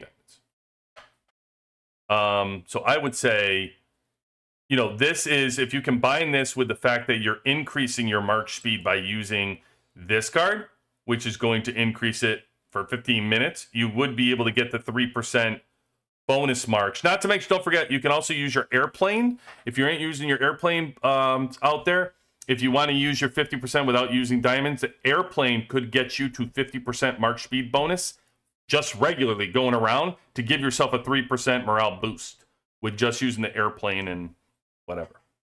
So that's another thing for the quick march cards. Defensive regroup, severe wounded rate 7% to 8%. Of course, it's during defensive regroup, so that's really the problem. Is it's reinforcing. It's not just walking around. Great card to increase though. Because I love this card, and you use it so much during the season. It's not an off-season card though, for the most part. And then same with this. It's while under defensive regroup. Where is the increase for this one? Is coming from green environment up to a maximum of 10.5% for your morale. Yeah, again, it's during defensive support though. So during the season, great card to up. And durability, I wouldn't even touch. I really wouldn't. This would be the last thing I would. Well, I don't know. Maybe the gathering one might be the last one that I would up. I'm not touching it. I wouldn't touch these cards, and I'm not touching this card to stay out of. So for a free to play person, yeah, that's probably your best. This, you know, lifting your training, going for killing your monsters, which is going to give you more shards in the expedition trials throughout every single season, or your defensive regroup cards that you're constantly using all the time through the season mean the most to you. I was thinking, hey, Arrow. Always like when Arrow pops in. What's up, buddy? Tactic out of the way. Shards Awakening, we already kind of talked about. I just made a video about, so don't really need to touch too much on the Awakening Shards unless anybody had a question. Keep experimenting around. Use your core cards. Use your battle cards. Your zombie battle card, like we talked about. This is something I wanted to point out that I didn't point out in the video. This tactic card buff is great, but these hero attack, your hero attack is plus 15,000, your defense plus 3,000, and they keep going up, up, up. And then they increase even at 48 to plus 20,000 and plus 4,000. So one of the things that I was saying when we were doing these tactic cards is don't spread around your tactic cards too much, because you want these levels to be high for the global expedition to raise your bonuses. In order to max it, you need to be 15, 15, 15, and 15. That's what you're going to need to be to max that out. So if you're spreading out all your cards, you're never going to be able to get to level 15. It takes a lot of tactical. As a matter of fact, I think I can raise my missile now. Yep, I can raise my missile up. to 10. But you could see now it's going up to 15,000 to get to level 12. I think OG Eric was in here and said the max on the card was 12. I think we can go to 12 this year. I think last year it was 10, and then it's 12, and it's probably level 15 if you get a +3 card on top of the 12, then you can get to level 15. I think that's what he was saying. So we'll have to look for that because I'm only level 10 now on my cards, and I'll be spreading it out and getting level 10 for all my teams to move up before I move on. But I would just say strategically, look at this buff because you want to get as many of these as you can and get, this maxed out to as close to 60 as possible. And the way you're going to do that is keep increasing the same cards over and over again. Not spread, you can spread it out between the four that you're using, but then it starts to get a little harder to do, which is also why I'm not using the zombie card until last. I'll wait until the end, and then I'll up that zombie card and sell off some other card that I use. We have a long time to go. There's still 4 days left in this one, so I have some stuff to do. I don't know, Arrow. I'll take a look. So that's all my advice for the shards right now, for the teams. I talked about ranking. Look, if you want a cheat code, look at what other people's lineups are using ahead of you to see. We'll go through everybody else to see how theirs are. It'll show you the top 10 and just clicking the magnifying glass. You can go and look another way if you're trying to figure out a shortcut to look at some people's lineups. Go look at some of the World Boss lineups and Wanted Boss. You look at the rankings, you can start looking at people's Wanted Boss lineups all the way down. You can see what other people are using, maybe even who are not even in your level, some other people and what they're doing. So start looking at for a mix around to get you started. And then you can always totally tweak them as you move forward. What you do. So work smarter, not harder, I would say. But the sandboxing is fun. If you like the sandboxing, it's awesome to move around. So. This was yesterday. Yeah, I'll look. Arrow, I can't tell you how many battle reports I look at in a given day. It's absolutely wild. I do remember that you sent me one that was really good. I'll pull it up. I'm 100% finished with Tank Mastery, 86% done with Missile. I'm thinking of switching to Missile after Season 6. Okay. Why, though? All Missile heroes are 20, 150. What else would I need to focus on? You need to focus on an entirely new team, Charlie. You don't want Missile Tank for your wall. You want Tank Missile. Think about when you're building your second team, right? Think about the logic of when somebody... I'll bring up that other report I had. Right, so we just did this one, right? So the reason why my team even survives this battle is not because... It's I'm countering him here, and then he runs into my air squad, right? With a weaker air squad. So now he's a 41 million, and my strong air squad is fighting his air squad. So the benefit that you get out of 2 battles here is if you get hit with a tank team who can beat my missile, then that tank team runs into my counter of air beating tank. If somebody decides to use air on you, you're already countering them, and then they go into an equal fight, right? So the only benefit that they have to really beat you is if it was a missile squad that's stronger than your initial team, and then they run into here, which is fine, but they have to have a stronger missile squad in order to do that. So I would prefer the normal of these battles of more people are going to use the counter on you because they're going to say, oh, and the more you get further into this game and the further we play, the more this is going to happen. Somebody's going to see that you're beating them. Your first team is beating them. And they're going to say, oh, I'm going to switch my team up. I'm going to throw my Overlord on this. And then I'm going to fight tank versus your missile because you have a missile that's beating me. I'm going to throw my tank on there. Okay, and then their tank is going to beat you. No doubt. But then their tank is going to run into your counter team. And they're going to lose. minimizing their actual win. So then you keep losses that are realistic, where it still says you lost the battle, but you're minimizing the actual troop loss that you're getting. So if you start going to like missile, and then I had a tank here, well then that's not going to work as well as having the counter here.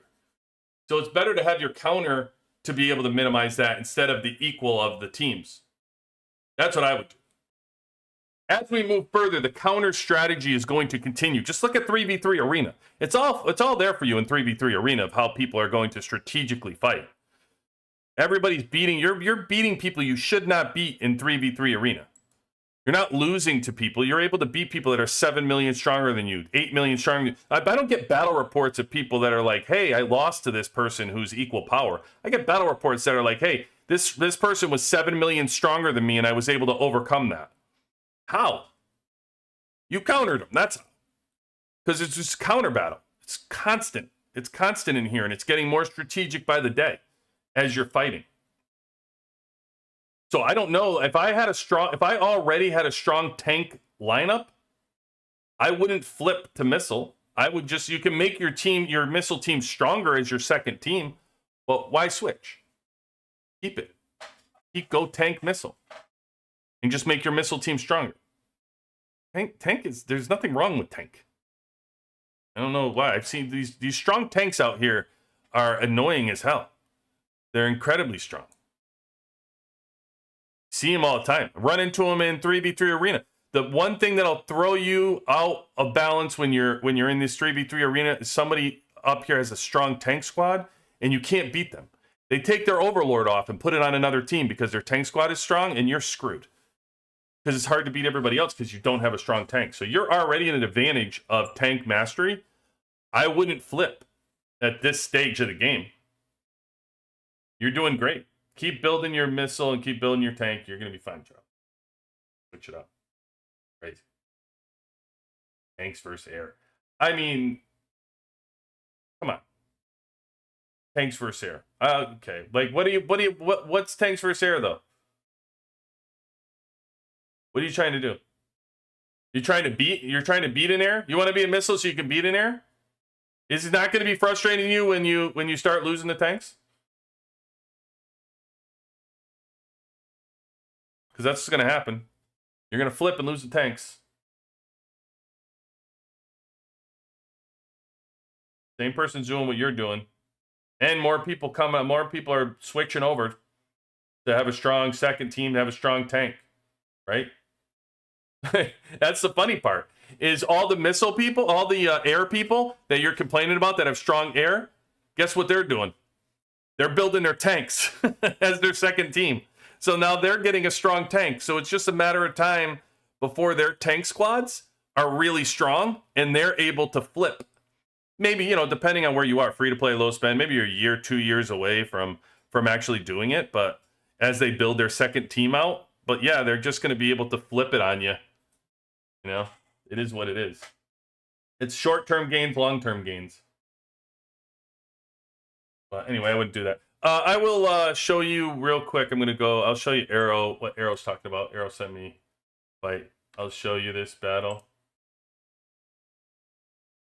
Get off of my chat here.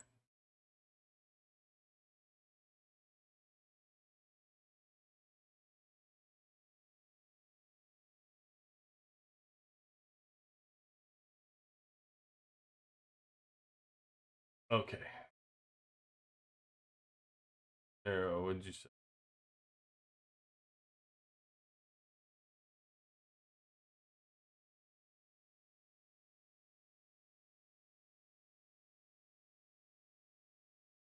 Which one was it, Arrow? You're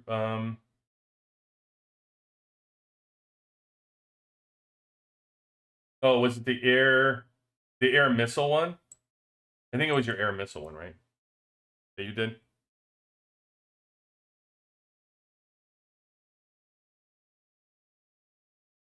So here's the air missile. that he had, and he has a 75.5 million missile team against his air team. And so this person's short on level 30s. He got the advantage over on level 30s. Clearly an advantage in gear here. Not to mention the layout in gear, because he's got D.Va all pimped out. Let's see. What else has he got? Don't care about that one. Even.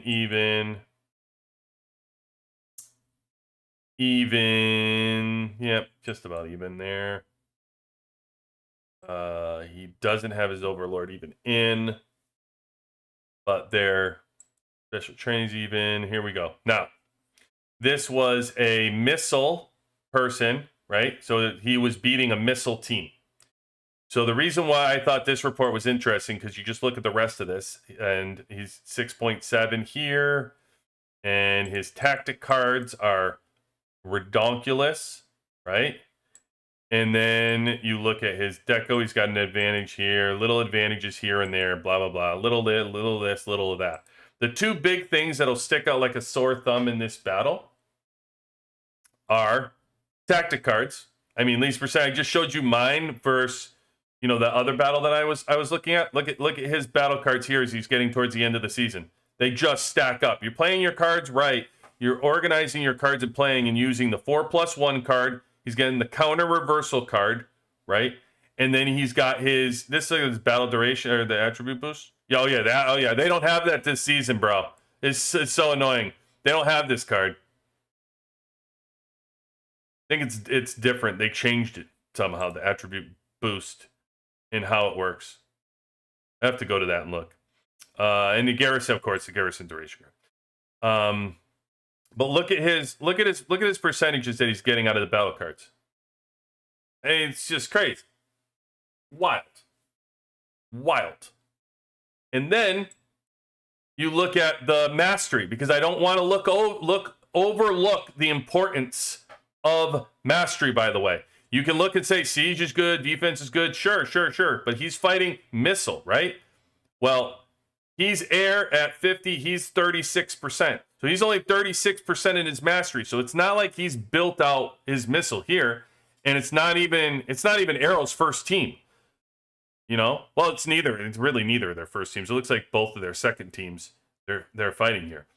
But even the advantage of 50% over 36% in mastery he has. So those are the two. Those are the two advantages that are able to come in here and overcome 5 million. And that's incredibly impressive. You may look at it and say, yeah, he's winning in some other spots.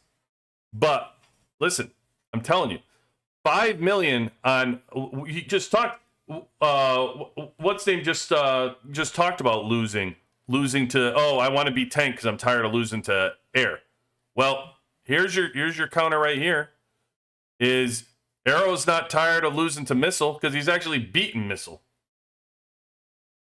Just those tactic cards. Tactic cards and mastery.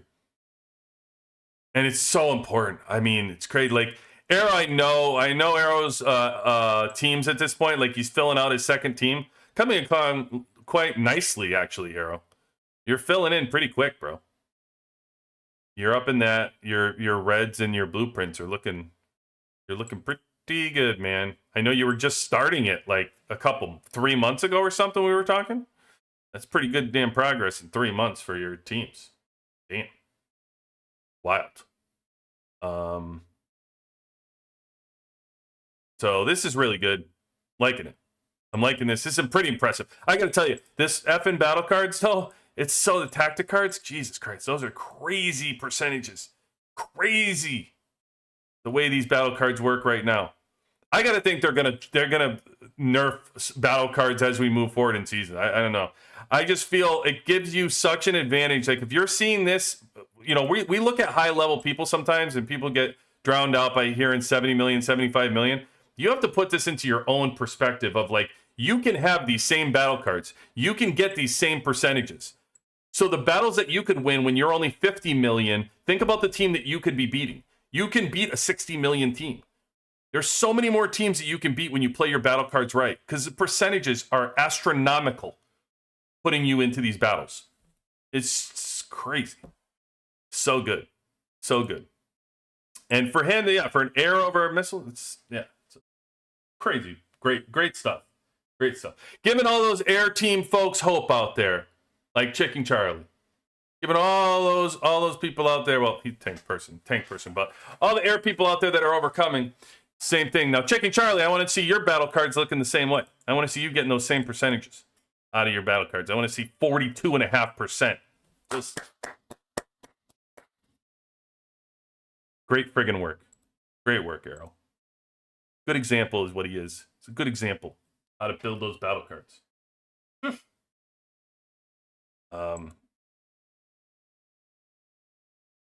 Oh, yeah, your gear? Oh, yeah, no doubt. No doubt. Well, as you said, like, when it comes to air, bro, you get Diva all read out. I mean, that's the way to go. And then, I'm going to show you guys, I want to show you something that's very interesting while we're looking at Diva, real quick off topic here, that spun me.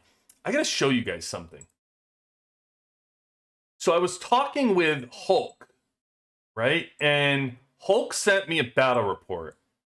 You guys have to see this battle. And a very interesting thing in this strong team. Okay. So, as you can see here, Hulk is taking on this person, and they are 133 million. Right? Obnoxious. So strong. So strong. 133 million March. Okay.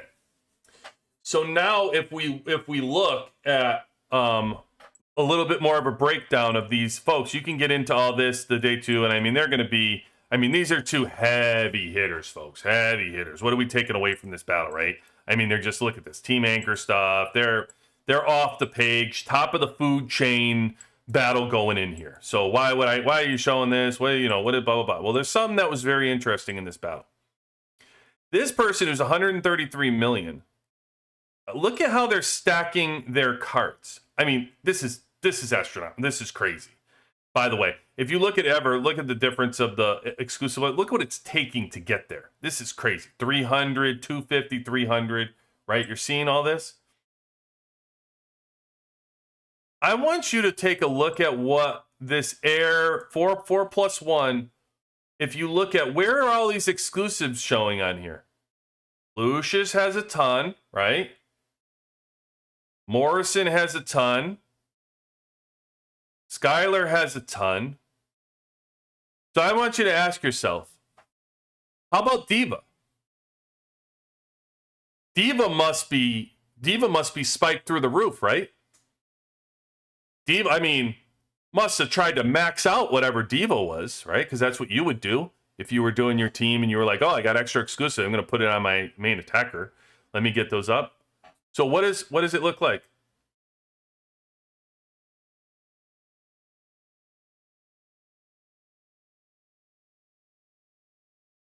What's up? What's going on here, folks? What's going on here? No diva bump. No diva bump here. Didn't even look at Diva. Morrison, Lucius, Skylar. So I reached out to this person and said to them, hey, I noticed that you're not even adding exclusives to Diva. Why are you ignoring Diva? And they got back to me. And they told me because Diva's not worth adding the extra exclusives to. Diva's not worth it. Incredibly strange. Incredibly strange. So I'm 100% following up and digging more into this data of what they're seeing that we're not seeing for this in Diva, because there may be some game-changing stuff that we need to get out and talk about and see, because these percentages are astronomical. But we really need to look at what's up with why we're not caring about D.Va, considering our whole game for 2.5 years has been the only thing that's carrying air is D.Va. So I don't know. We'll find out. We'll find out. But anyway, I just saw that, and I thought that was incredibly interesting in this enormous fist fight of the giants. I thought that was really the thing that stuck out to me to look at this battle report. And I was like, that'll even show you, even from giants, you can certainly take stuff away to figure out some of these things that we can dig into and look. But, you know, guys, I mean, even I think it more amplifies the point too of all the exclusives that are being used here, and you're only getting 1.4 million out of that. I mean, it's like getting, you know, it's like getting 6 more exclusive weapons, and you're only getting 1.4 million out of all that work out of coming out. But at the end of the day, when they cap out on all these things, that's all they're left to work on. Is you can work on the exclusive weapons, and they can work on their wall. Everything else is done. They're done with everything else. I mean, they're limited to things like, you know, Team Anchor. It's as far as they can push it. They're limited to things like the T11s, because they're going as fast as they humanly can. But the two things that are amazing are wall and those post 30 exclusive weapons. So you're starting to see now how high they're actually going. It's ridiculous to say that you can go to a level 300. I mean, wow, that's crazy. And the wall, I've seen, Qatar's wall is like 15 million or something. 16 million, like, for a wall is like Qatar. So like that is just obnoxiously strong to have your wall at like 15. They got to be close to capping the damn wall, for crying out loud. It's so strong. So yeah, that's what they're doing. But anyway, that was just a fun little battle report that I saw. I thought was cool. All right. Okay. So I'll find out more. There'll be more follow up. I'll talk to you on probably Sunday night. Tomorrow night when we get our live, maybe I'll bring it up Sunday night or Monday night. Either one, when we're on live, we can talk about it. Why the D.Va, get more into the D.Va stuff. MZ, always good to see you, brother. Welcome in. No, welcome in. Mario, hello from 1837 and 2006. Damn, Mario, you are all over the map, my man. You couldn't get enough from 1837. Good for you. Play it up, brother. Play it up. MZ, always good to have you in. How much squad power are they getting from these extra? I told you, it's 1.4 million from all of that being used. You could over Hulk anyway. I mean, it's not worth it. I started on mine. Even you can look at my battle report and what I'm getting. I don't know if there's somebody that I fought that didn't have it. Maybe it would show you better. Let's see if we can find a battle report of somebody who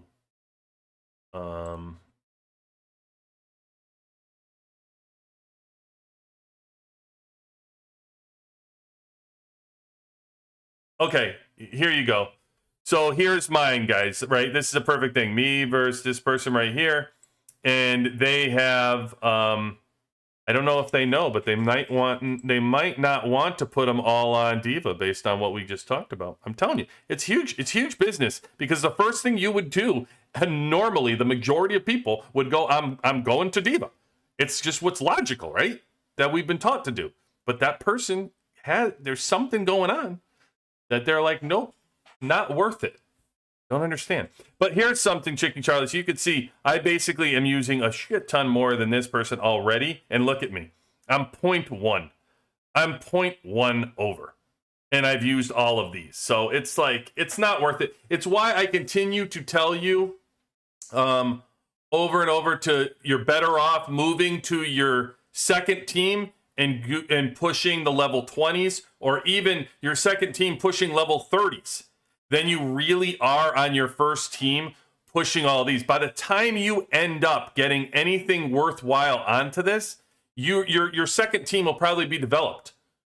You'll be like a year and a half down the line, and you'll be like, oh, now my second team's ready to go. Yeah, and in the meantime, what you could have had level 30 exclusive weapons on them, instead of trying to get a 0.1 or a 0.2 out of your first team. I get it. We always say T1. I get it. We always do that. But in this case, I got to tell you, the percentages just are not there. The return on investment is not there.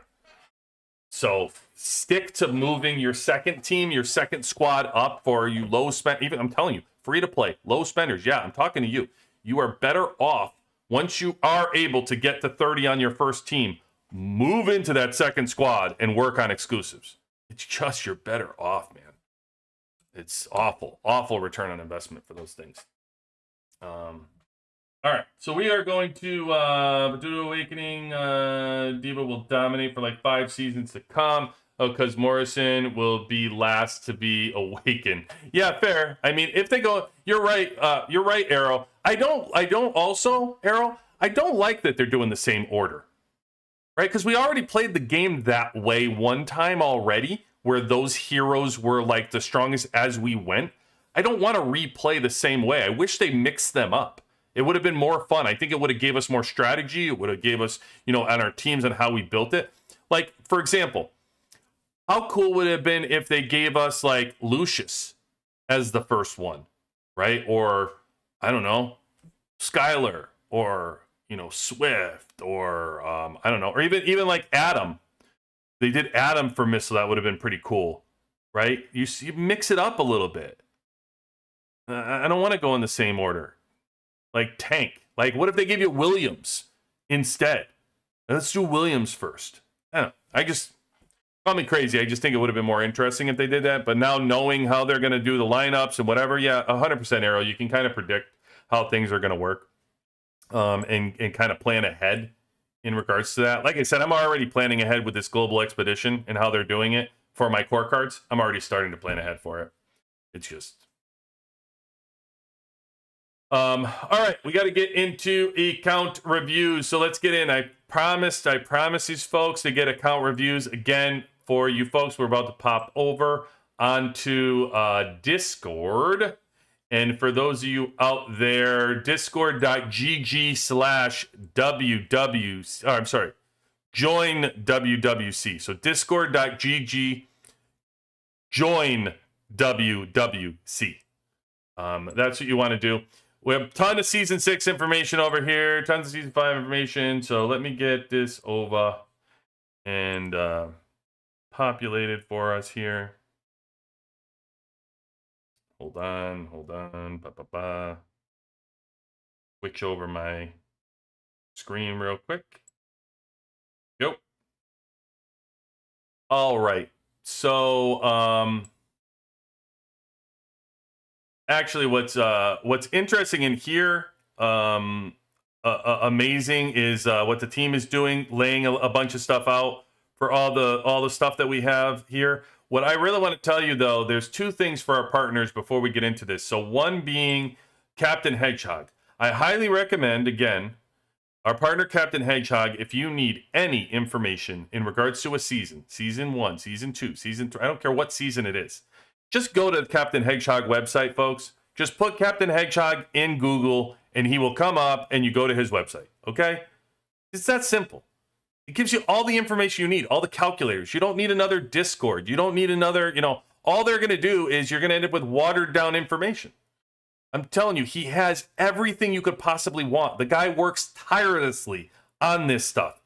Meticulous. And he's updating stuff, latest stuff, the calculators, what's the most worth for you to buy things. It's just a no-brainer.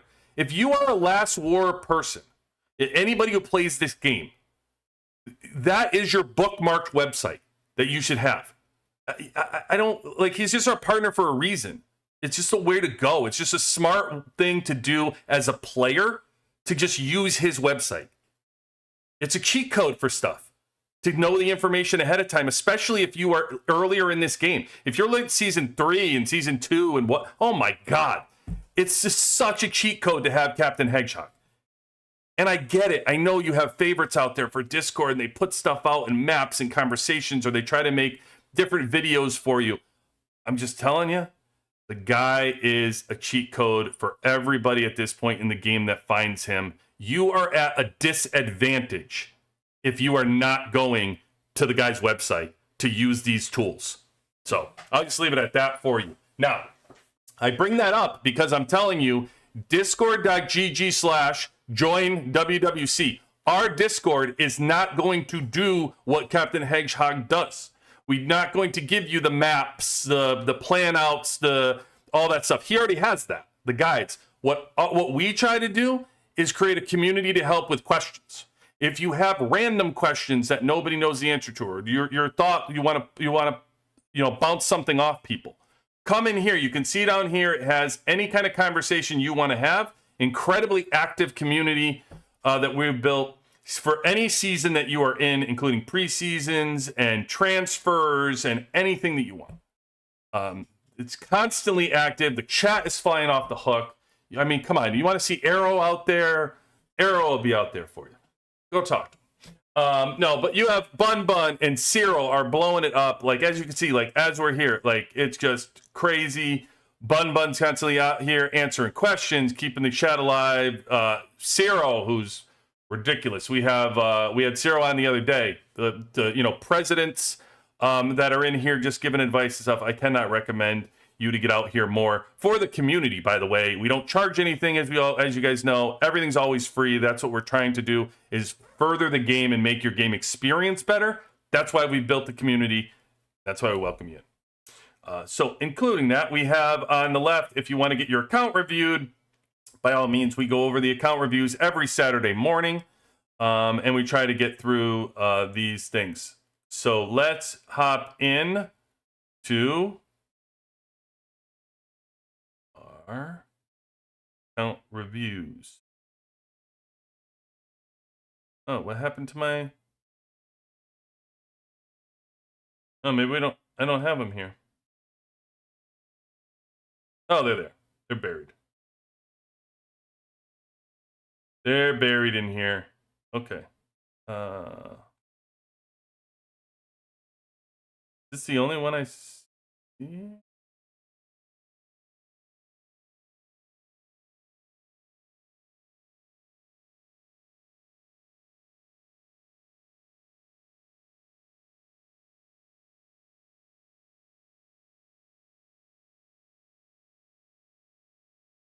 Okay.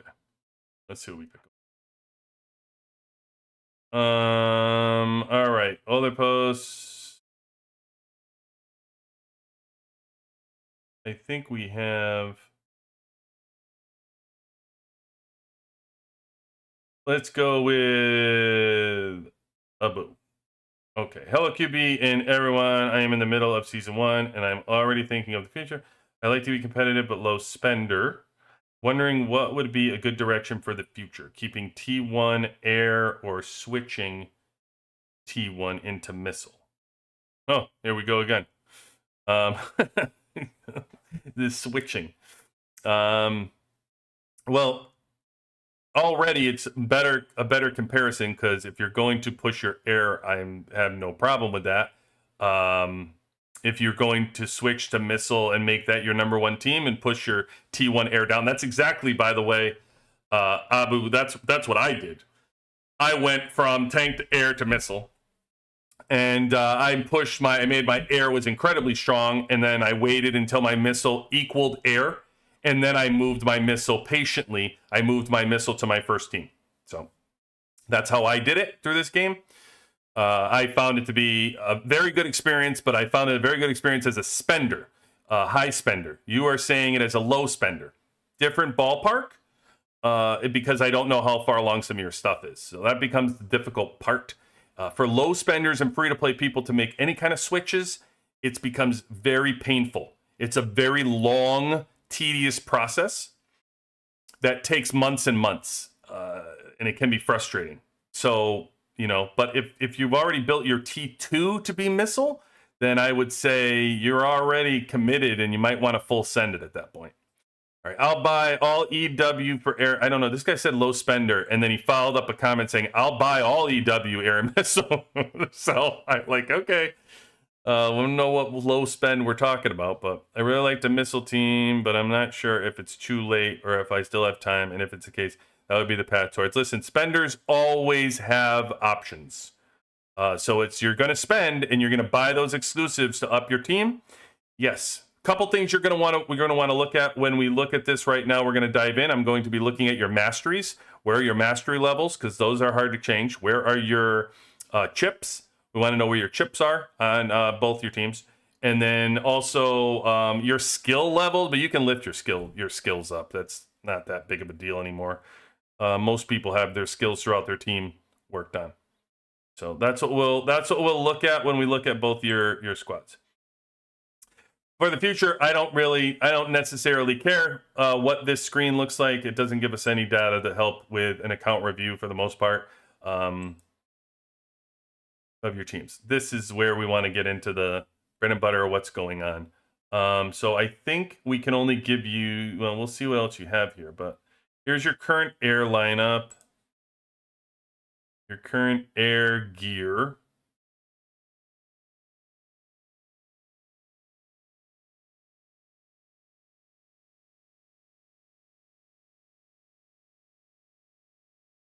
Okay, you need some love on your defense, bro. You're all attacked out. You got no defense going on.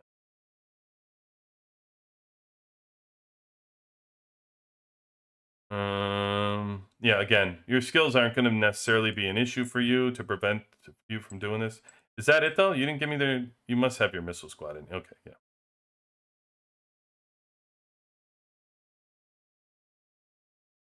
Here's your air. Okay.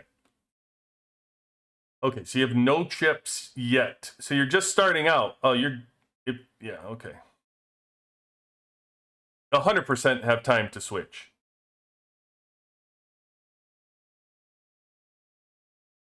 Yeah, not yeah, you haven't even you know star masteries yet. Yeah, switching is no problem. Switching is cakewalk for you. I mean, I don't know.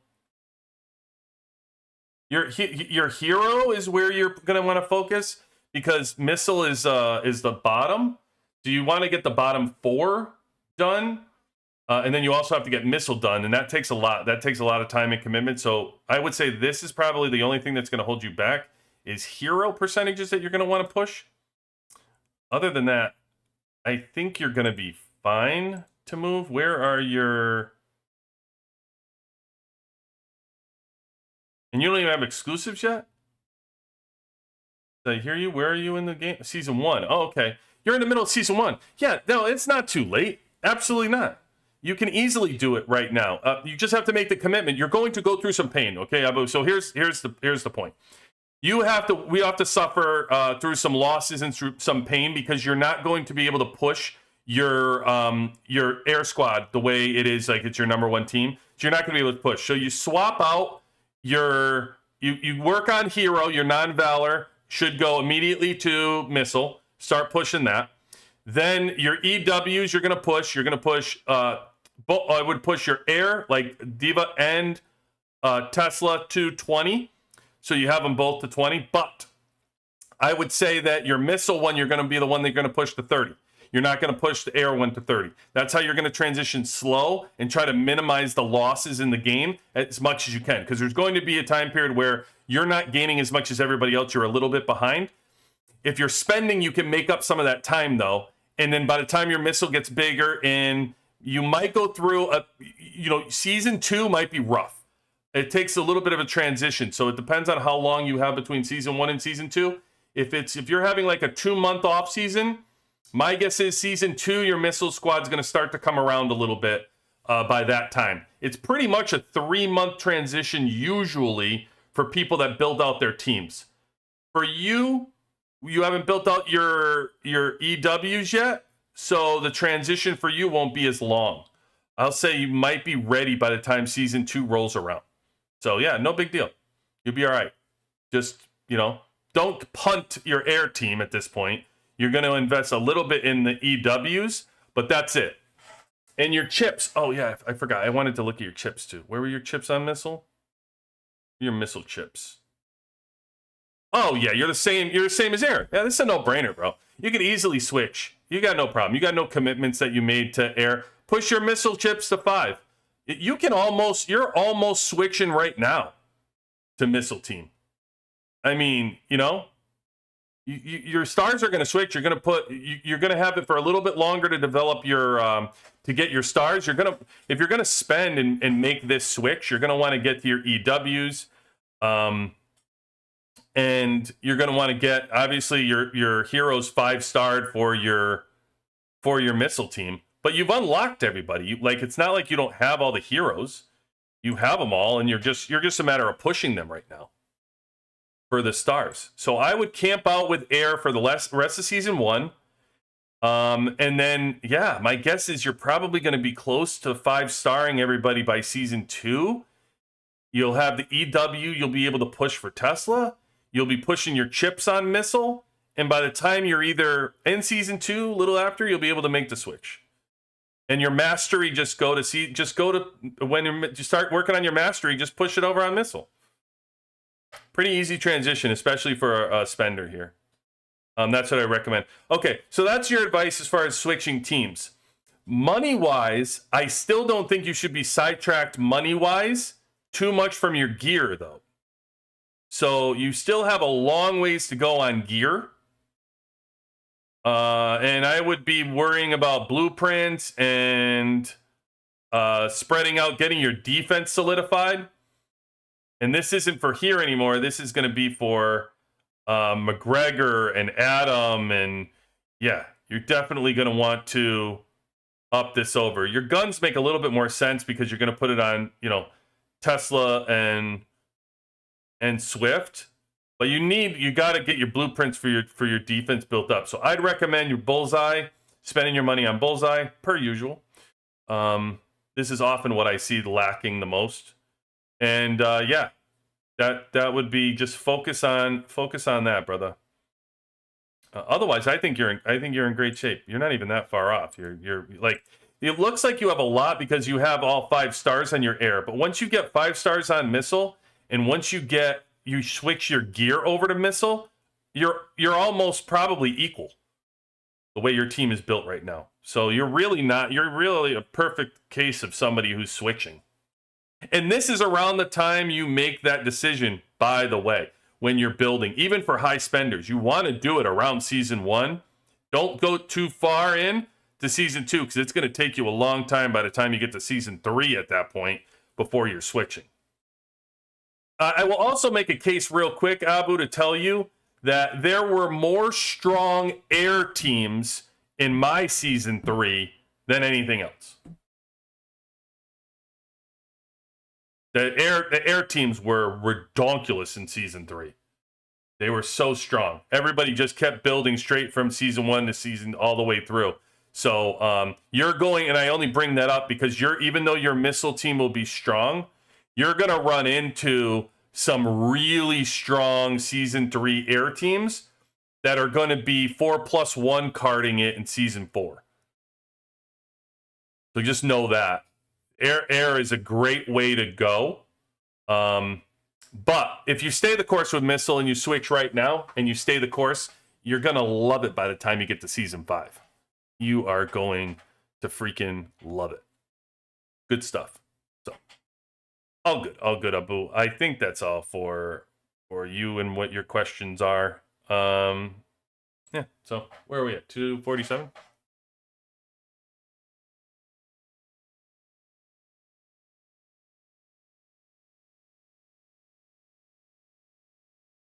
Oops. All right, buddy. There you go, Abu.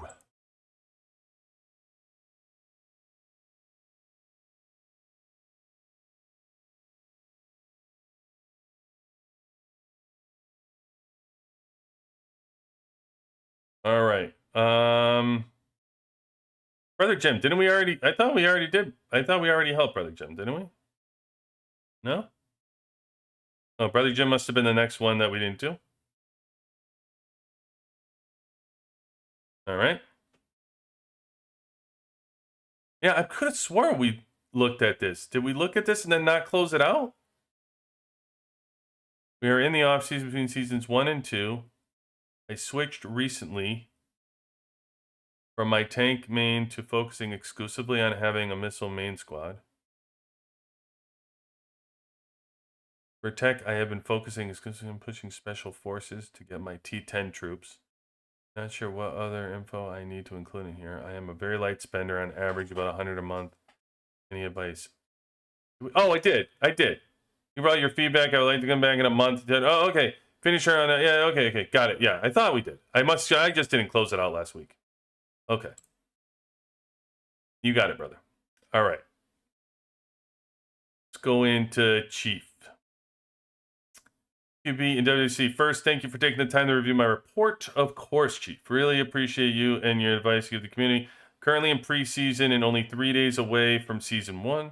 Fortunately, I took a month off due to personal reasons, circumstances, and just returned 4 days ago. I know I am behind from others' progression, but wanted advice move forward with squad gear and tech specifically. Of course, I will take other recommendations on other factors you see. Okay, I'm a high spender, spending around 300, 500. Holy shitballs. Okay. Yeah, much luck to you. Okay. Thank you, sir. Appreciate you, Chief. My God, 300 to 500, I would guess. Oh, we already did you too. Oh, we already did this one too. All right. Wait, did we? Why is this open? We did Pantera. We did all this. Oh, okay, my bad. I went the wrong way. Doomcat. Oh. Okay. I deleted the post, but it stayed. So since it did, here is Rage Bait. Sure your audience will love. Remember, my spending is 50 to 100 a week, and it varies. Last week, I spent 20. This week, 70. I'll explain after the meltdown. Okay. Missile team. EW's good. You're good. Okay.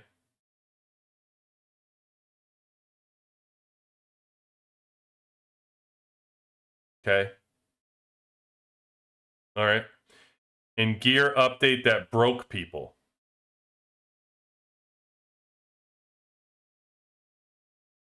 Gear update that broke people. Why did it break people? Gear looks fine for defense. Your gear's good. I don't know. I'm missing. Your gear looks great, bro. Huh. Now, mind you, original post was the 6th, so it's only been a week. Okay. 37 million, and this was what? 36.06. Okay, cool. Oh, okay. I see. But this looks like the same. Your pictures look the same, man. Were you supposed to put different gear picture in this one? Because they look exactly the same.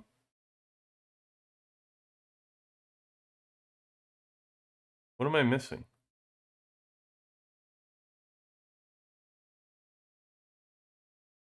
I don't know, bro. Your gear looks the same to me. I think you didn't put the right picture in the counter picture. All right, so here's what's happening. The gear update from last time. I melted gear to increase my defense. Okay. Costs about 1G in gold. Why the hell would you do that? Yeah, I don't suggest it. I don't suggest it either. That's how the radars came to be. What radars? I see your radars. Your radars here. Your radars here. Oh. No, you had Carly. Is this, what is it, Fiona? All right, so I show Fiona at 2 dots here. And here you have Fiona at 4 dots. Okay, but where, I guess it's like, I think I have to study this. Just tell me what you did that's different, because I'm not. Fiona looks like 2 dots, 4 dots. So wherever you got it from, you're not showing me, because I see that you added dots onto Fiona's radar, but I don't know what you melted because it's not on here. So it's very confusing. Okay. Doesn't explain the points. I'll just say this first. Match your ore refineries. Don't ever sleep on the things that bring you power. Well, I agree. That's why you don't pay for ore, because you have ore refineries. But yeah, I like that. Have no problem with you maxing those out. Every piece of gear is now just waiting on blueprints and brings so unforeseen power. Okay, like it. You mentioned I should be getting the base skins during the events. Okay, but when I did them, it was for deco. Have a base skin. Bang for your buck. Deco to me was always the better buy, especially since base. I don't know who you're talking about, man. This doesn't sound like me. I mean, I'm Deco Boy. That's basically what they call me. All I do in the events is talk about the deco, especially now, by the way. Jesus Christ, there's no other way to get deco. If they had an event, I would say the only thing that matters is deco in the event. But it doesn't. I can't imagine that you'd be deco over base skin. But okay. Okay, but back in 27, drone to 151 from 146. Gorilla came out and he gives a lot of power without even being in the squad. No, that's special training you're talking about. And yes, more gear upgrades. If there is something I'm always doing, it's squad 1 gear. Yeah, I don't. Why not Firestorm? Stacking effects take time. Why not Firestorm? I don't know. Are you trolling? You're trolling because all I do is say Firestorm to 5 first because it increases the drone target. It's like you took everything that I highlight and you reversed it. With a lot of different players, defense was always the go-to answer. Can't deal damage if you're dead. So I'm just like, that philosophy. I agree. Your defense. I agree with that as well. I think you mentioned Swift first tested EW priority. No, I messed that up, but here we are.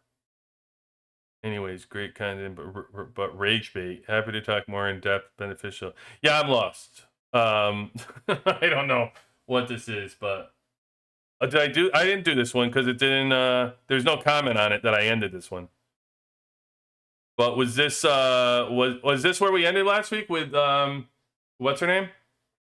I don't know. Unfortunately, there's no thing. There's a couple things to stay out of this that's worthwhile. Number one, I love deco on the events. It's my main thing. As you know, I've usually talked about to people like Arrow and high-end people would just like absolutely love the deco. And now that they got rid of deco, any event that they had, folks, I would highly recommend that deco is your top priority for anything, anywhere you can get it at this point. It's so hard to get. You can get things other places, but you cannot get deco anywhere. So please make sure you get the deco. Second thing is, I would not be melting down. I don't care what bonuses and percentages you get, especially for like this person. I think they said they were a high spender. They're not trolling or whatever, but I don't even know. Did they say? They didn't even say. I don't think they said in here, even if it's fake or not. I will say, like, even if you're free to play low spend, don't melt gear. Don't melt gear. Don't make the mistake to begin with. You can think about how you're upgrading your gear to begin with. By all means, ask questions before you upgrade your gear if you're unsure. Don't make the mistakes like putting the guns in the defenders before you do other things. Don't do that. But please, even if you make a mistake, live with your mistake. For free to play low spend to melt down stuff and lose, like this person said they lost 1G in gear. Free to play low spenders can't afford to lose 1G in gear, especially early on. If you're trying to do things like T11, Special Forces, Mastery, you cannot afford to lose gold like that. Not to mention, just think about what that gold, you're throwing it out the window, by the way. You're literally throwing it out the window. And think about how much stamina it is in gold zombies for you to run around and get 1G in gold. It is not worth it. I don't care what you got out of it. I don't care if it upped you 0.7 in power. I don't care if you could beat more people. It's still not worth it in the long run for what you had to give up for your. Look at the bigger picture, not just the battle you're having right now. Think about your entire build. You say things like, "Oh shit, I screwed up. My next 2 weeks, my next month is going to be rough. My next 2 months are going to be rough because I put this gear on, the wrong person." It's okay. That red gun you accidentally give, even if you did a red gun on a defender, give it to somebody else. You don't melt it down. Don't melt it down. That is the worst thing you could do. I hate that they even offer people to be able to do that, the amount of gold they steal from you. Gold is such a high commodity in this game. It only gets worse as you move forward. So I would take anything out of this. I don't care whether it's a troll or not. It's that don't melt down your gear. And then I think there was one more that was random that he said. Oh yeah, the chip. The other thing is the chips. Perfect opportunity to be able to talk about chips. Yeah, I do recommend that you work on Firestorm to 5 stars when you're in your skill because it adds an extra target to your EW. I'm sorry, to your drone. So your drone catches an extra target when you upgrade to 5 stars. So I do recommend that one to 5 stars first. Because I think it shows the bigger impact when you sandbox. By the way, we've gone over this past couple weeks. Very easy to sandbox skill chips to be able to tell on battle reports whether it's right or wrong to do this. So it's a proven thing out. It's not even like you have to guesstimate on your skill chips. Yeah. Oh, and by the way, I have the chat in the way.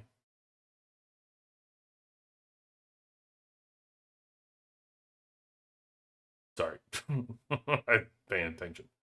All right. So anyway, that's one to close up. All good. All good. Spicy queso. Let's see if we can get somebody who's real. I wanted to give you a quick thank you for all the help you give the community. You are welcome, Spicy. Need help with 3 things. 1, stick with air or transition to missile. Another one. Whether to dismantle gear, no. This person, no. And reallocate better defensive gear, nope. Recommended tech for team selected in bullet point 1. Okay. Season 2 for day 24. All right. Recently, I considered switching to a missile team, but Alliance members suggested staying with air. Isn't a bad idea. They noted in a tank cell will win fights, and I will still have to face strong missile and air teams. Now I'm confused about my scattered gear choices. Yeah, the gold loss dismantling hurts. Yes, it does. Nothing for your rotation of gold. You can't find. Usage. I have Taylor with 4 stars. Good job. Good investment. Love it. I never focused on tank. Jumped to air early, and my skill priorities reflected some poor decisions on air and tank. With the recent drone pass, I started putting skill chips into my missile squad. Okay. One note in the missile mastery by mistake. My intention was to go for defense and mastery when those become complete, minus some non-electric choices. Dudes. Part of me wants to get 10 out of 10 on a special forces tree. Hit point stack defense, so it's out of sight. I am rotating between units and the hero tree on non-versus days, but I'm bottlenecked. Right. So you just said it, right? Spicy. You just said your higher gold cost is what's preventing you in your bottlenecking. So why would you want to compound that by selling gear? I haven't even looked at your gear yet to see your issue, but I'm just selling you already by selling it by thinking you're going to correct something. You're compounding what your issue is right here. You already said it's a bottleneck. So don't sell gear to make that worse.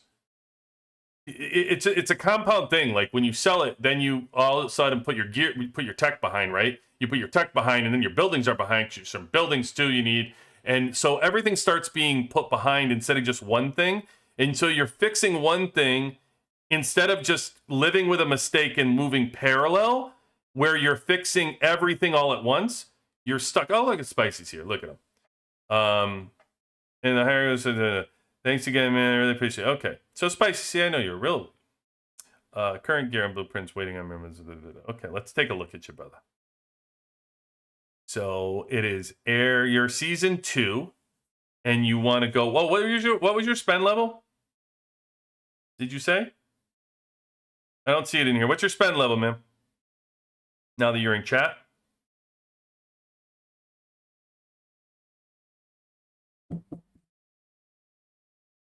Oh, okay, good. That's good. I can help you much faster then. All right. Let's see. That's all right. I get the picture, Spicy. It's good. I'll help you. I know what you mean. Okay, so your air is 3-3. Okay, you haven't gone too far with this. You have a lot though. Okay. Not bad. Chips are fixable because here's what I'm going to tell you, and I'm going to advise you on Spicy, this is what we're going to do, okay? We're not going to picture this move that you make right now. We're not going to picture this as a one-step move. We're going to build you for season 4, okay? Not build you for season 2 or 3. We're going to build you for season 4, where you're going to be, awesome. You're gonna love your layout at that point. What I would say is, you want to build 2 teams because you're a spender. Regardless of what we talk about, how much per event, but I get your picture. You're a spender. Let's just get to that, okay? You're a spender. That means you should have 2 teams. Bar none, like we wouldn't even get the 3rd team right now. You don't have to focus on that. Get it out of your head. You shouldn't really be worried about it, but you are definitely a 2nd team person. So you want to have 2 teams anyway. It's not just about your air and it's not just about your missile. We want to build you so you have your missile and then an air team to boot anyway.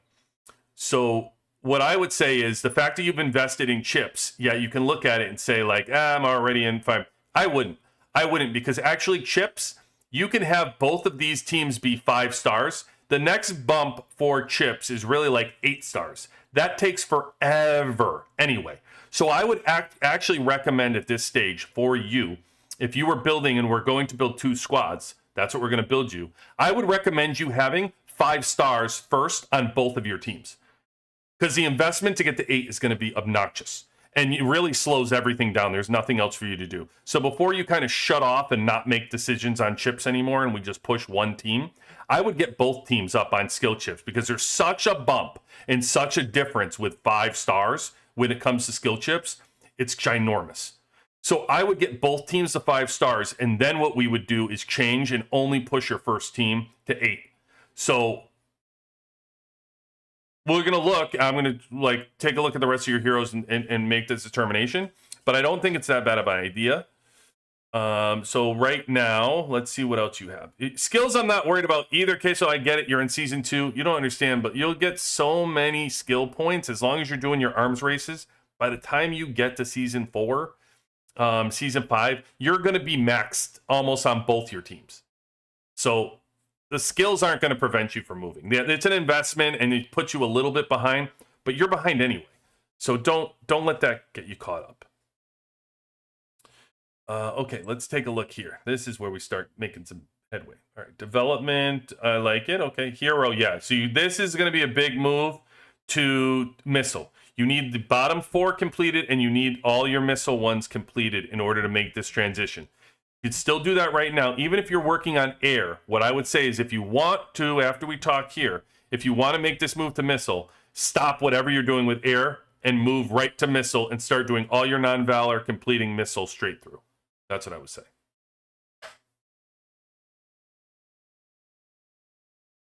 Okay, let's see what else we got here.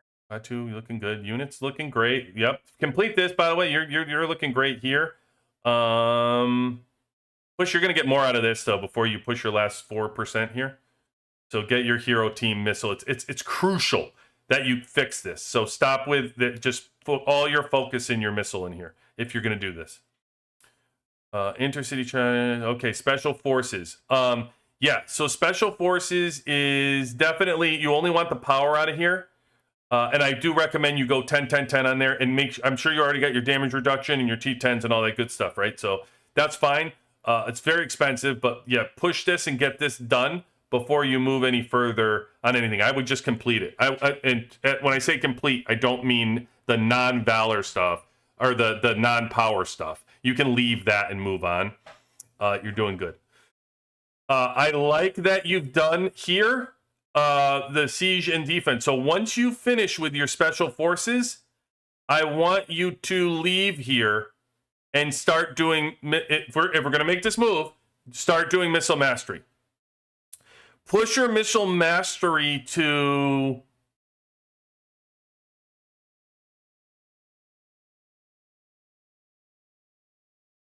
50%. At this point, I would push it to like 50. Just put everything in here. After you finish this, move to missile and push this to 50%. And then increase siege and defense a little bit. The way I like to look at this is I complete this 70. I put like the valor stuff, 70% to 30% as I'm doing it. So I move this to 50. I would move these to like, I don't know, like 30 or something. I move missile to 60. I'm going to move these to, like 40 or something. And then, then 80 and then 50 and then 90 and then 60. And then I do them all at the same time. It's worthwhile to do them all together. You don't have to necessarily do only one. But Missile Mastery is so powerful that it should lead the way through the percentages that you do while you're raising all of them. But it's definitely your T1 for all of this that you want to continue to do. That's how I would sort out your tech as you move forward. Your tech is actually really good, bro. You're actually far away into tech. And so you're going to gain so much power once you complete. You're leaving so much power on the table right now. You don't even know how powerful your missile team can be because you have all this hero to do, all this unit you're getting. You're going to get it all the special forces. Then when you do this mastery, yeah, it's going to be key. Oh, and the other thing, so when you go through mastery, what I want you to do, because this is something too that people have asked me about, and I keep forgetting to tell you like how to do mastery. I tell you to do 50%, but what does that mean? I don't want you to do the top half of mastery and complete it. Like I don't want you to move through that way. So let me just briefly show you how I want you to do mastery, like how mine looks.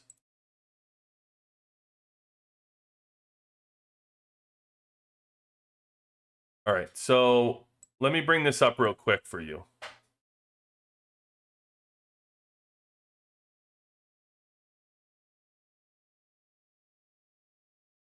So this is how I want you to go through mastery.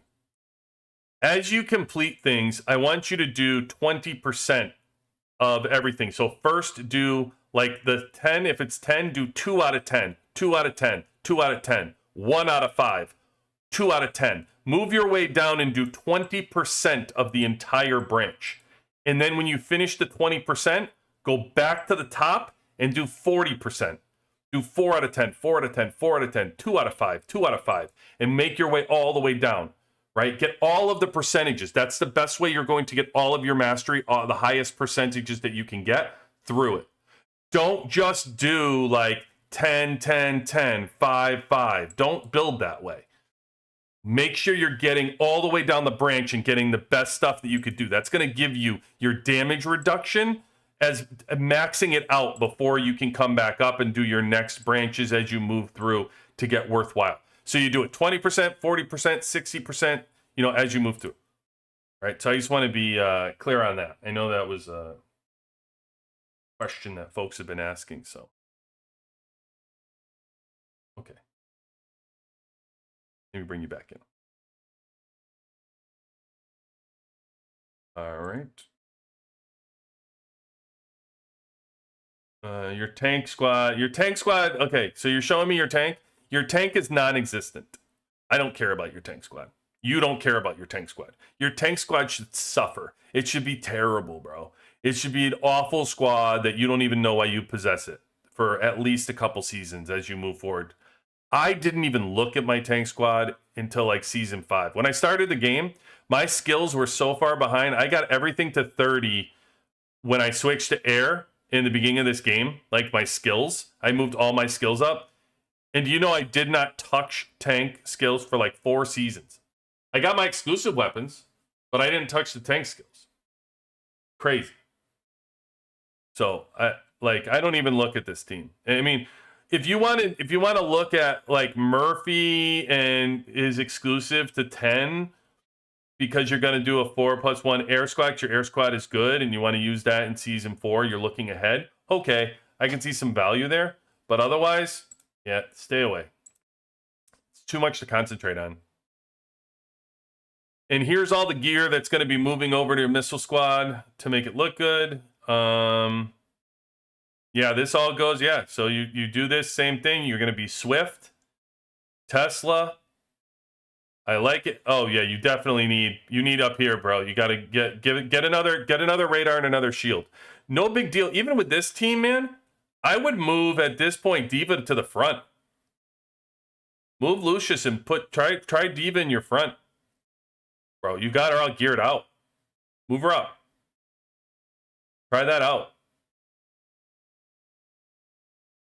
Because your defense doesn't your defense is exposed here. So you have an opportunity to have a defender and Diva both in the front to give yourself a strong defense. I would be sandboxing that for yourself. I think you'll see the benefit rather quickly. I have no problem. I have no problem with the way you're situated right now to move to Missile, and you get plenty of benefit from it. So again, like I told the other person, the previous person, you'll like Air dominates season 3, and Air is pretty dominant in season 4 because of the 4+1 card. But we've come full circle when you get to season 5 and season 6. Because Missile Squad is incredibly strong right now. So it's all good. All the teams are worthwhile. I think now's the time for you to switch it. I wouldn't have any problem with you going to Missile.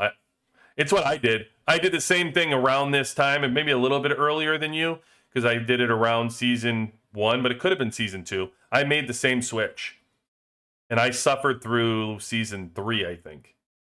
So I wouldn't really worry too much on your components right now. Put your money in your gear and your exclusives. Keep getting those, and get them on both teams for you. Get them on your Air and your Missile. All level 20 for exclusives, and then push your Missile for level 30. You're fine, and you can make the move. Yeah. And if you don't want to make that move and you want to do the Air, then just do all my advice I just gave you. I would switch it over to Air. Push your Air mastery. It's fine. There's nothing wrong with it. But I prefer... if I was doing it, I would prefer a Missile Air 1-2 punch right now, the way your teams are built. That's what I would do. And I wouldn't even look at Tank.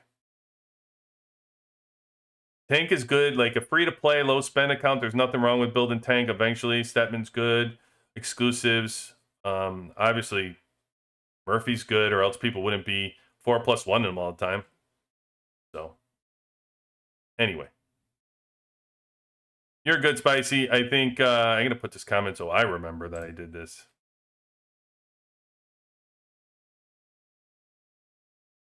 By 16. 360. All right.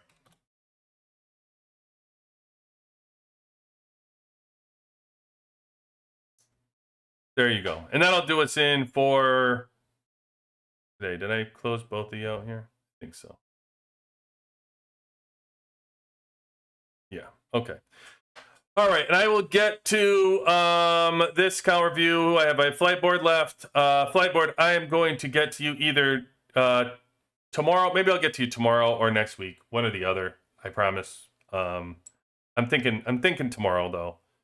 Tomorrow night, I'll hit you up. Maybe I'll start a little bit early for you and get you done so I can get caught up with you, because yours was last week. So I'll hook you up and we can review yours to get in. Any other last questions? Gear on the right. What mythic priority do you recommend? Oh, I told you. Radar, then shield. You need radar and shield. Mythic goes out. Yeah. And Missile is the most RSS consuming squad. It is Mahol Crash, 100%. But he's a spender. He's a spender. He said some magic. He said some magic words that tells me I think he'll be okay with his with his spending. All right. So shout out to 1782. Thank you for joining. Appreciate PK. Did anyone sandbox who is the best for Marshall to mirror versus Tank Squad? I don't know. Mario did. Going quick. I'm Air main in season 1. What would you say is the best second squad? Tank or missiles? Spend about 500 to it. Oh yeah. Missile. Wait, your Air is your first squad? If your Air is your first squad, then I push Tank. If you're gonna continue, it's by the time season 1 comes, Mario, you need to make a choice. long term, what do you want to do? What teams do you want to know? You can see everything in front of you. You can see like our accounts. You know how these heroes are working and what's going on with these teams. You need to like just make your decision now on what your future holds. Do you want to be Air 1? If you want to be an Air 1, which is fine, you'll dominate season 3, season 4. You're gonna you'll be really good. And with Murphy and stuff, no problem there. But I would push tank, especially as a high spender. But if you're spending that kind of money, Mario, you really are going to end up being a 3-team squad eventually. So, last few, yeah, and I can't wait for your battle reports. I am waiting for you to do that. Please dubbing in Hindi. Okay. All right, I'll look into that. I think I dub in like 8 different languages or something like that. But I don't know about. Well, yeah. YouTube is funny with the dubbing. I like work with them, and I don't know. It's kind of annoying with their whole thing, but I'll look into it. I promise. I'll look into that one. Spicy queso. Wait, wasn't I looking at you, bro? Telling me I wasn't seeing you?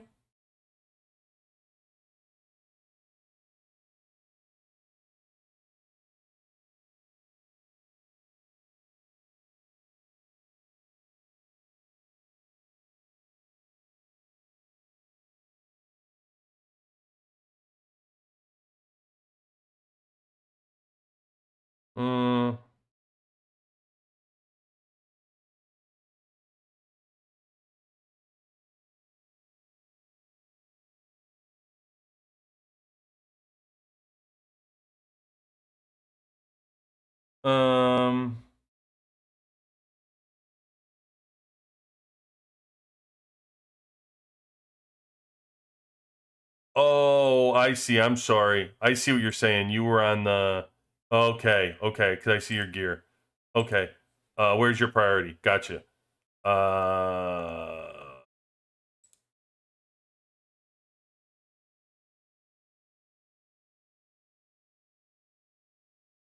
You're here, right? So this is your gear on the right.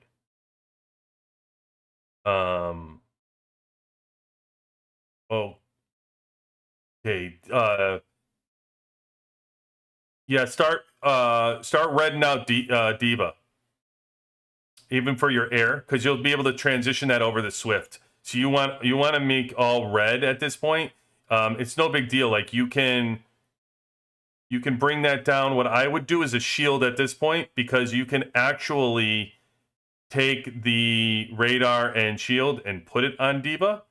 If you had one more in here,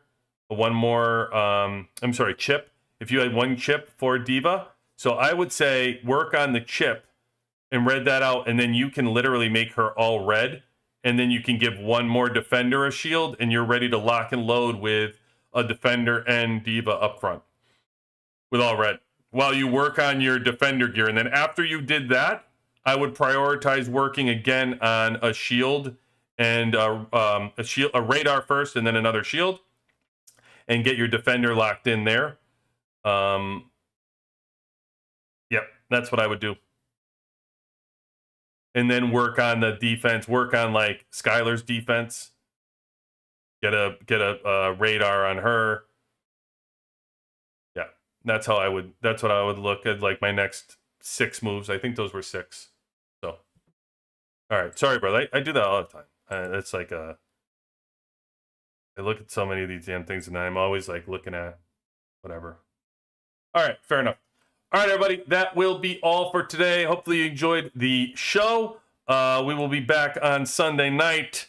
Listen, you guys know the story. You could have been anywhere, and you chose to be with us, and for that, I truly appreciate you. QB18, out.